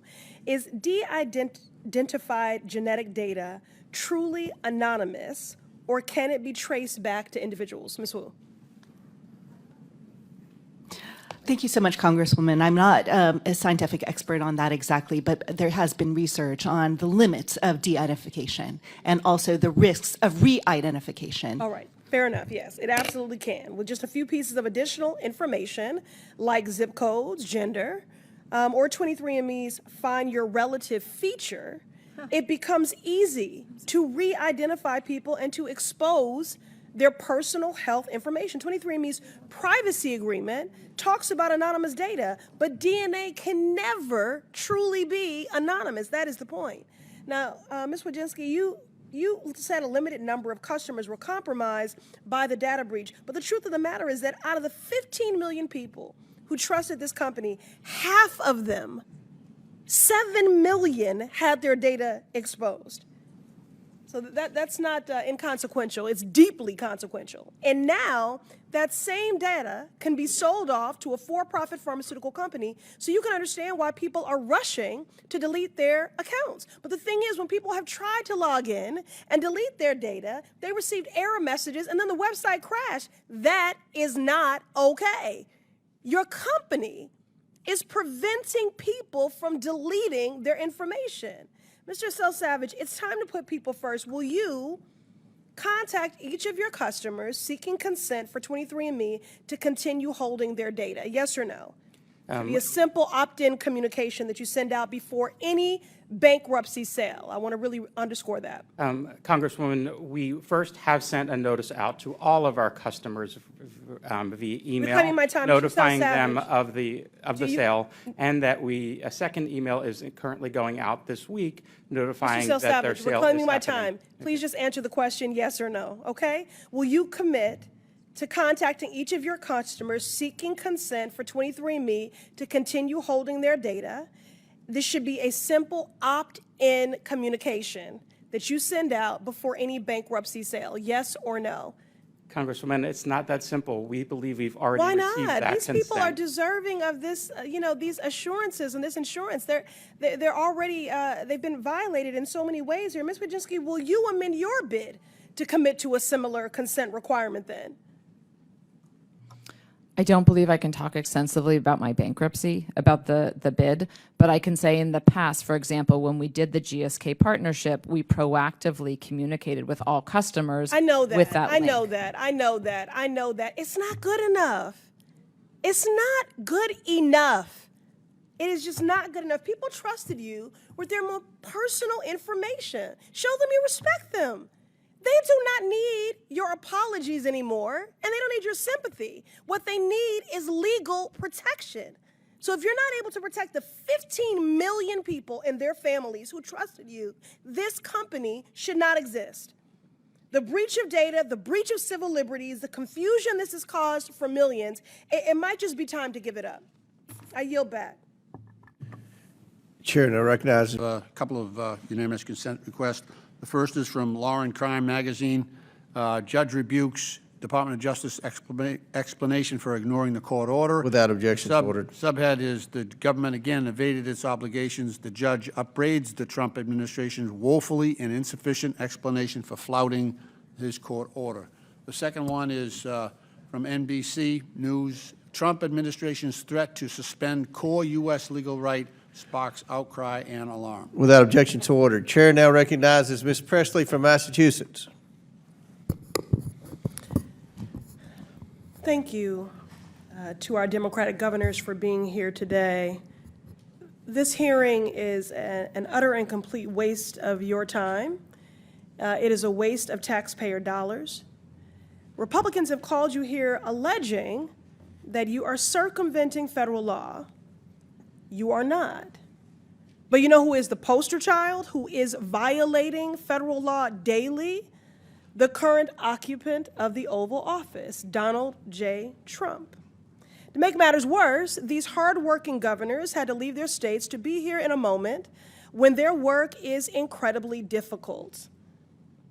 Because Donald J. Trump and his accomplices and co-conspirators, who, by the way, Donald Trump doesn't give a damn about your constituents, and he doesn't give a damn about you. He doesn't even respect the seat you hold in Congress as a co-equal branch of government. But Donald Trump and his accomplices, many of whom are in this room, are hell-bent. What you want your legacy to be is that you're tearing food away from our babies and medical care from our elders. These Democratic governors have to stand in the gap and figure out how to stretch budgets and modify programs to keep their constituents fed and alive. Constituents like this precious little soul that I wish I didn't have to leave to come be here. Layla, who drew me this rainbow, a 5-year-old who lives with a rare liver disease, had a successful liver transplant at Boston Medical Center. Thank God. She is thriving today. But Layla will need immunosuppressant drugs for the rest of her life that are paid for by Medicaid.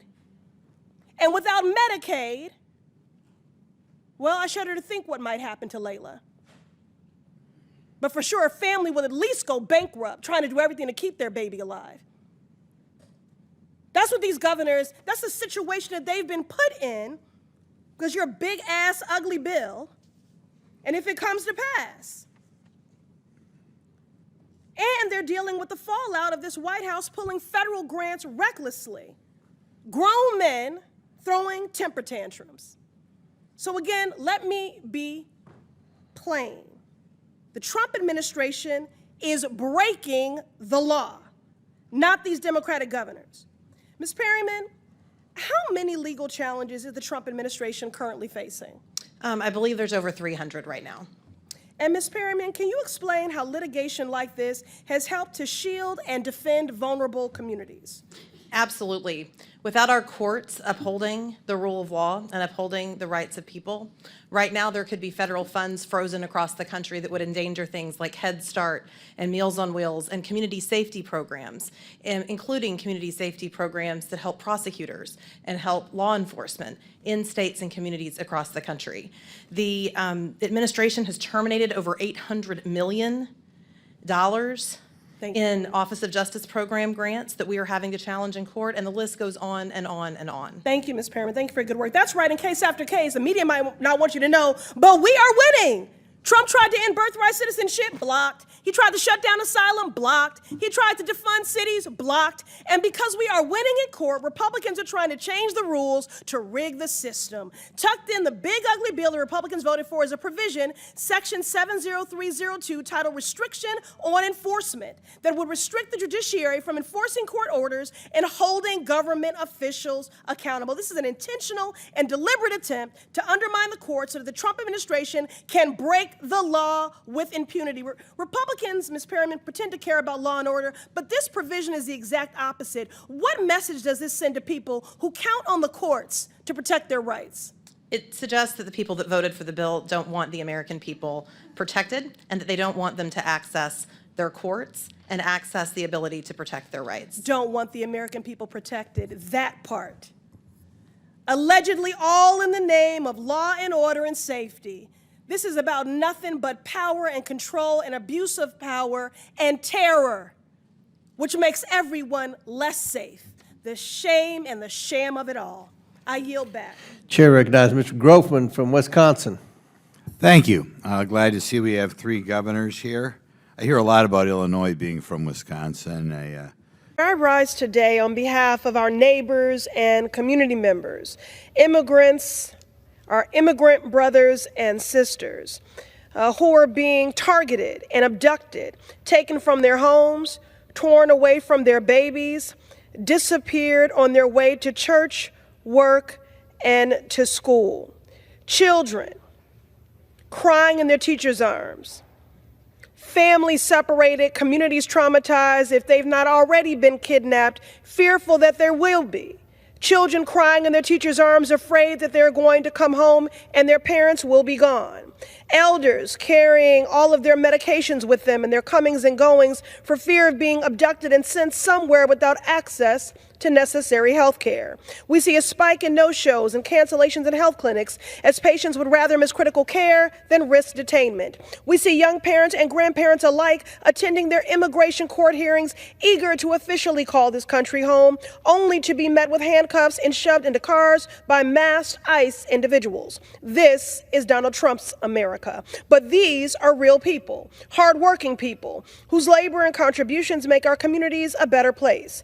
Young people who show up every day in our schools as part of our learning communities. These are mothers and fathers working overtime to provide for their children. In my district, the Massachusetts 7th, my Chelsea constituent Kenya and her 3 children were driving to a Mother's Day church service with her husband Daniel when ICE agents in unmarked vehicles ambushed them, broke the passenger side window, forcefully extracted Daniel from the car, and slammed his face in the sidewalk while their 3 children watched on in horror.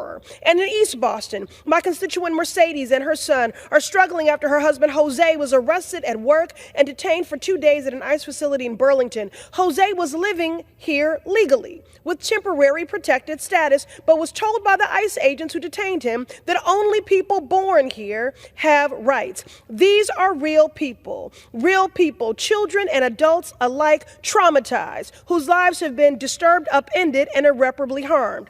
Donald Trump and ICE claim that they are committing this assault on our communities in the name of safety. Terror makes no one safe. It does the opposite. It sows chaos, it breeds fear, and it fosters unrest. From my home in the Massachusetts 7th, where mothers have wept on my shoulder, pleading for their husbands to come home, for their families to be reunited, to Los Angeles, where Donald Trump sent the National Guard and Marines to descend on justice-seeking, peaceful protesters. The hurt and harm of this hostile White House is felt by us all. This has nothing to do with law and order. That is laughable, coming from the most godless, lawless Oval Office occupant in our history. This has everything to do with power and control. Deploying the National Guard without a governor's approval, taking unwarranted and unprecedented action against peaceful justice seekers and freedom fighters. We must see our neighbors' humanity in this moment. Yet across the country, occupant Trump is working overtime to be a fascist dictator, to weaponize our government against its own people, to sow fear and chaos, to silence dissenting voices in our communities, at our colleges, in the courts, and in fact, even in Congress. These actions are lawless, a complete violation of our constitutional rights to due process, void of common sense and compassion. Know this for those of you watching at home who might be tempted to think that this is not your problem. An extremist march towards fascism is everyone's problem. Trust me, if you're not already suffering, you will be. And we need solidarity and resistance and a rejection in this moment of these attacks on our immigrant communities. An attack on our immigrant communities is an attack on all of us. As a woman of faith, my God tells me to welcome the stranger. Do not be indifferent to the suffering of your neighbors. Immigrants make our country a better place. Immigrants make America great. And our immigrant brothers and sisters deserve to call this country home. I yield back. For 5 minutes. Thank you. First, let me begin by saying this. Republicans, you sound absolutely absurd. Stop calling children aliens.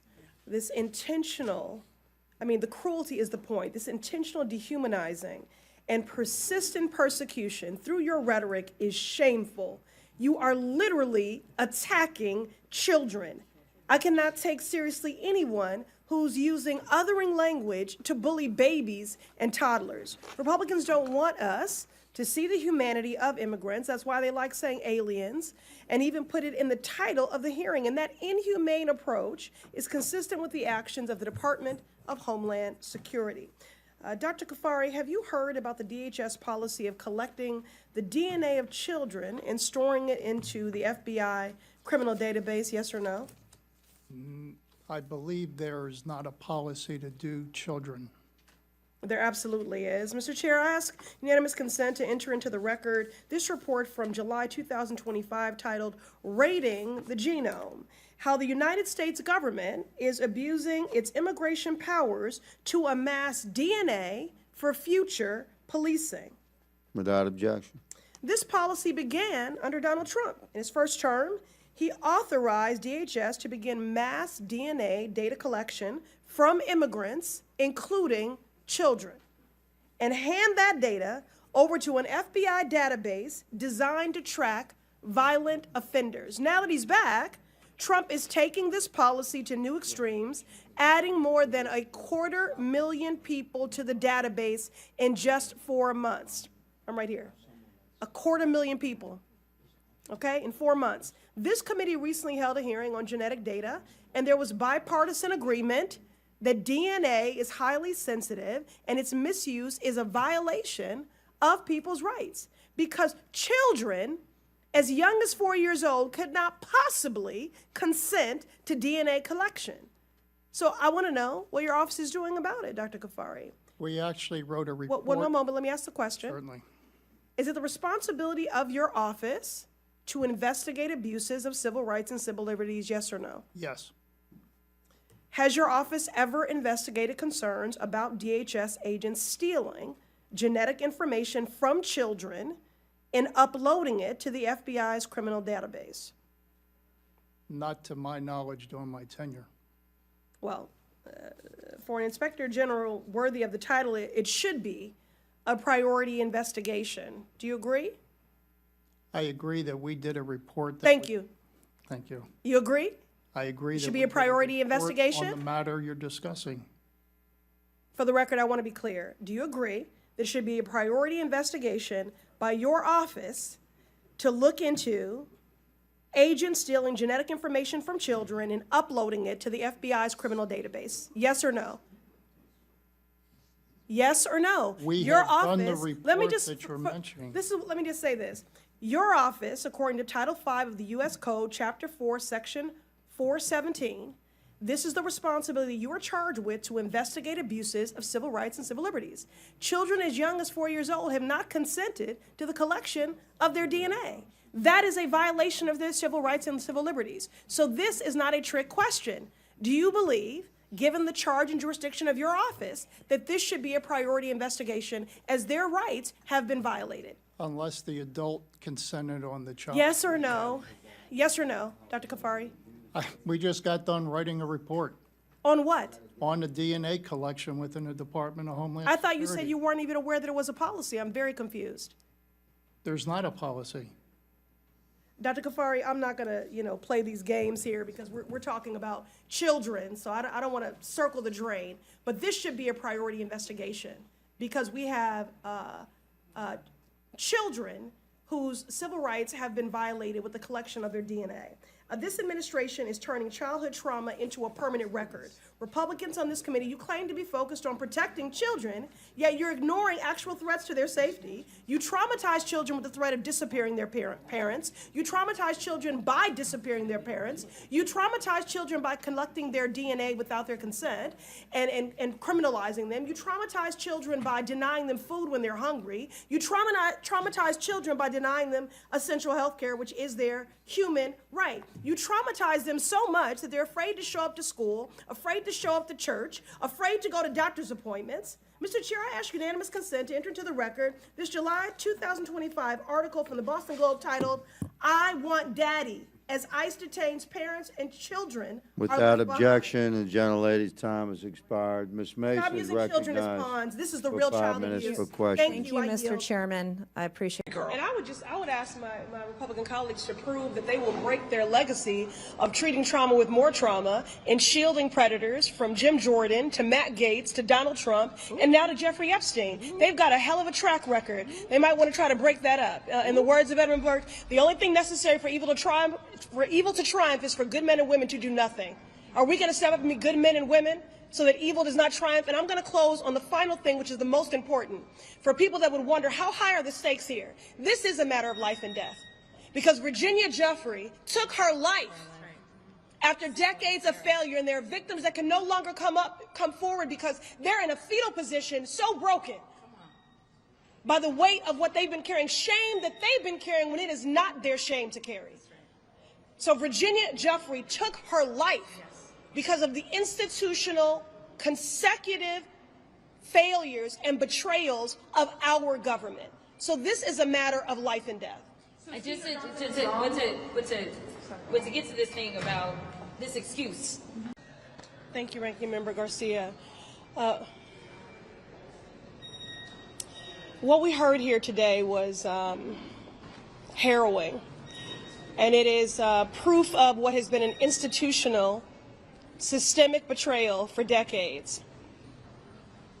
These women now who were preyed upon, groomed, exploited, violated from as young as 13 years old, their bodies violated, their minds manipulated, and their dreams denied. Aspiring artists, lawyers, actors, people who had big dreams. And those dreams have been dashed and denied because of the shame they carry, because of the trauma they carry. It is a lifetime sentence. Jeffrey Epstein is dead, but his hurt and his harm is alive and well in the daily experiences of these survivors. Maxwell is incarcerated, but it is these survivors, these victims, who are still very much in jail. And they are deserving of transparency, of accountability, and of healing.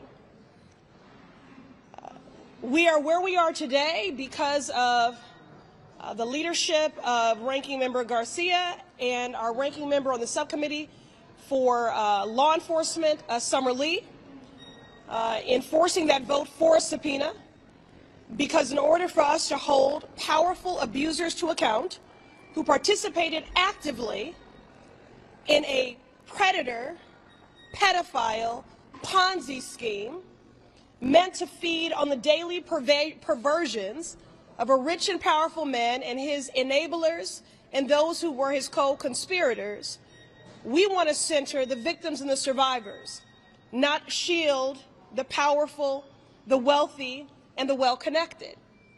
So we forced a vote for a subpoena in a hearing that was on child trafficking to point out the hypocrisy. Then, I led calls for a hearing in the Committee on Oversight centering the victims. And my colleagues joined with me in that. We do believe that that did lead to pressure that resulted in today's roundtable, where many of the victims said it was the first time that they had felt heard. On the heels of the many years of abuse that they experienced, to be re-victimized and traumatized by a government. They had abusers that told them they were trash. And because they've never gotten justice and been heard, it has contributed to the ways in which they have felt demoralized and invisible. The role of this committee is to be an efficient and effective pursuit of the truth, and we will be until these survivors get the justice that they deserve. Again, we will not shield powerful abusers. They must be taken into account, and that cannot happen if we are not centering and prioritizing the voices of survivors. And now I'll turn it over to my colleague and dear friend, Congresswoman Simon from California, who has worked for many years with survivors of trafficking. Thank you. Women, rural communities, Black people, equity means fair access to opportunities. And inclusion means having a real pathway to the American dream. No executive order from Donald Trump is going to change that, and certainly no legislation from my Republican colleagues will, but that does not stop them from trying. Republicans are proposing bills that would make it harder or even impossible for shareholders to increase transparency around diversity hiring and inclusive workplaces. Shareholders want this information because study after study has affirmed that diverse teams create more money for companies. They're more innovative and are better and faster at making decisions. Diversity, equity, and inclusion is good for business, and it is good for the economy. Mr. Mueller, does Gibson, Dunn, and Crutcher value the practice of diversity and inclusion? And just a simple yes or no. Yes. Thank you. Mr. Chair, I would like to enter into the record this webpage from Gibson Dunn entitled Diversity and Inclusion. Without objection. Mrs. Keel, you are a partner at Jones Day. Does your firm value the practice of diversity and inclusion? Just a simple yes or no. Yes. Thank you. Mr. Chair, I would like to enter into the record this webpage from Jones Day entitled Inclusion. Without objection. Comptroller Lander, do you, as New York City Comptroller, value the practice of diversity and inclusion in your office? Absolutely. Thank you. Thank you for your express commitment today. I also want to commend you on your statement in February, pushing back against Trump's attacks on DEI, and I would like to enter that statement into the record. Without objection. Now, it is really wonderful to see this type of agreement, bipartisan agreement, by Republican and Democratic witnesses here today. However, the fact remains that the fiscally irresponsible policies from the White House, from Republicans in Congress, are pushing people out of the workforce. Unemployment is on the rise, and Black women are bearing the brunt of the job losses. But what else is new? We bear the brunt of everything. Black workers are the last hired and the first fired. The alarming spike in Black women's unemployment is the canary in the coal mine, a devastating warning of where our economy is headed. That is exactly why I wrote a letter to Federal Reserve Chair Jerome Powell calling on the Fed to do its job and honor their statutory mandate to promote maximum employment and address this crisis for Black women. But it's not just the Fed who must take action. The SEC must too. Comptroller Lander, do the Republicans' proposed changes to SEC rules help or hurt transparency for shareholders? They hurt transparency for shareholders. Thank you. We need policies that empower shareholders and protect investors. Diversity, equity, and inclusion matter. It's good for business, it's good for families, it's good for the economy, and the data supports it. I yield back. The gentlelady yield. Congresswoman, I was wondering if you could react to reports that James Comey might be indicted today, that the Justice Department may indict him. Well, you know, again, we find ourselves in a constant perpetuation of a culture under the current occupant, of a politics of grievance and retribution. And so this is one other person who was in the crosshairs of that. It's incredibly ironic. This administration is it's cruel, it's chaotic, it's callous, and it most certainly is corrupt. So, unfortunately, it is a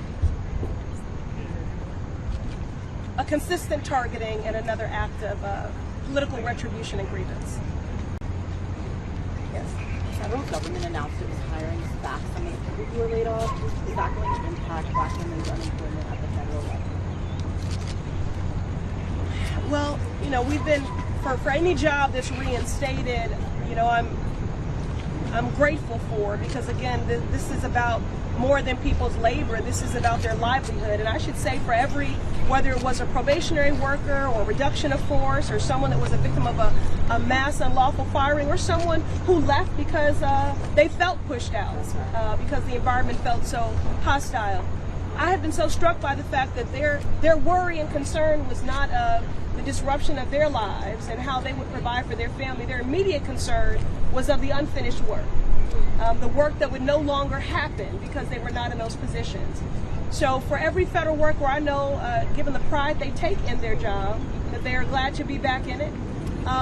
But when you lose your job, the domino effect that occurs, it takes so long to recover and to come back. And might I also add, Black women are the most educated and the most debt burdened, which is why I fought so hard for student debt cancellation. And we were making great strides there. You have Black women that are paying a mortgage and student loans before they even have a mortgage. And we made great strides there, and now all that work has been undone. And this is also exacerbating, I was talking to Melanie Campbell, the healthcare crisis. Here you have, with this big ugly bill that is taking healthcare from 15 million people. And so for the 320,000 Black women that have been pushed out of the public and private sector, they also lost their health care.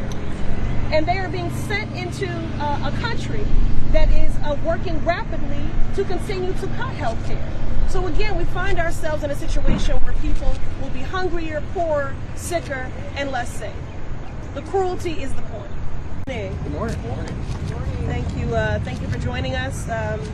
Certainly is a beautiful thing to be surrounded by such a powerful coalition of Black women, justice seekers, table shakers, community builders, particularly at this critical inflection point for our nation. Each one of us standing before you today represents generations of Black women who came before us, who gave us life, spoke life into us, encouraged us, sacrificed for us, and we are here today to continue sounding the alarm about a crisis that is both economic and moral. The shameful push out of Black women from the workforce and the dangerous consequences for this nation, for Black women, for Black families, and for Black futures. The numbers don't lie, and the numbers are damning. The latest job report shows that Black women's unemployment rate has jumped to 6.7%, when overall unemployment is at 4.3%. Since February, nearly 320,000 Black women have left the workforce. This is not a coincidence. This is the direct result of Donald Trump's mass federal firing frenzy and his relentless racist attacks on diversity, equity, and inclusion. Let's be clear. Black women are not just workers or numbers on a spreadsheet. We are the backbones of our families, our communities, and this country. Nearly 70% of Black women are the primary breadwinners in their households, providing for children, parents, and elders. When we lose work, it reverberates far beyond our own families. Economists estimate, in fact, that just 2% of Black women being fired this year has cost our economy $37 billion in GDP spending. This is not just a crisis for Black women. This is a glaring red flag for the entire economy. It is a bellwether of what is to come if we continue down this path. And It is damning evidence of Donald Trump's fiscally irresponsible and chaotic economic policies. His mass firings have gutted agencies where black women make up much of the workforce. USAID, doing the work of combating disease, malnutrition, hunger. The Consumer Financial Protection Bureau, seeking justice for perhaps an elder in your family who's been a victim of a predatory product. Housing and urban development, enforcing fair housing laws, administering affordable housing grants. Health and Human Services, doing that essential work. Department of Education, processing your FAFSA applications. So the gutting of these agencies and the push out of black women from this workforce, and that we've represented 12% of the federal workforce, is undermining the very institutions that deliver essential services to people in need.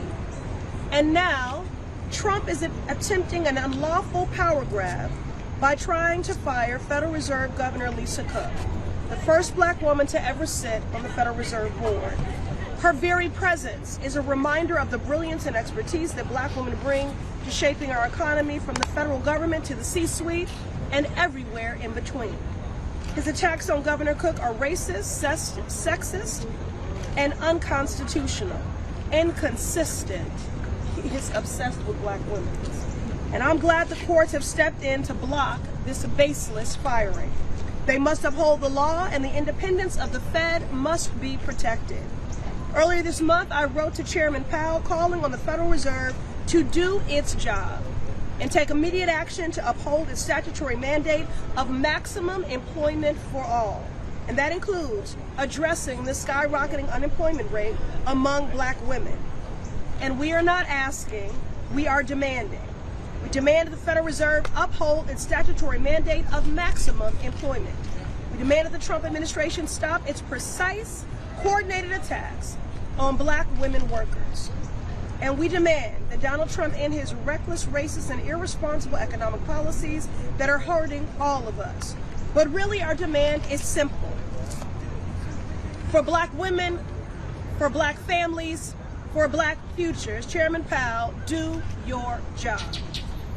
This man ran on economics, Donald Trump, so they say. Well, do right by hard-working American families then. Trump wants to keep his knee on the neck of our economy and rob black families of our dignity, our livelihood, and our futures, but not on our watch. I'll close with this.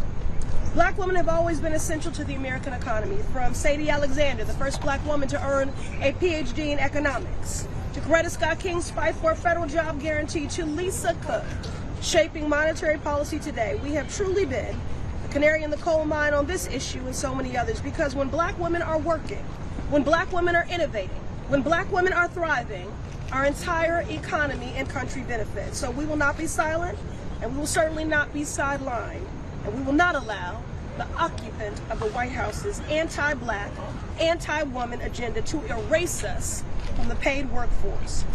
Black women, black families, black futures, our nation depends on it. Representative Philip Lamb from the Medill News Service.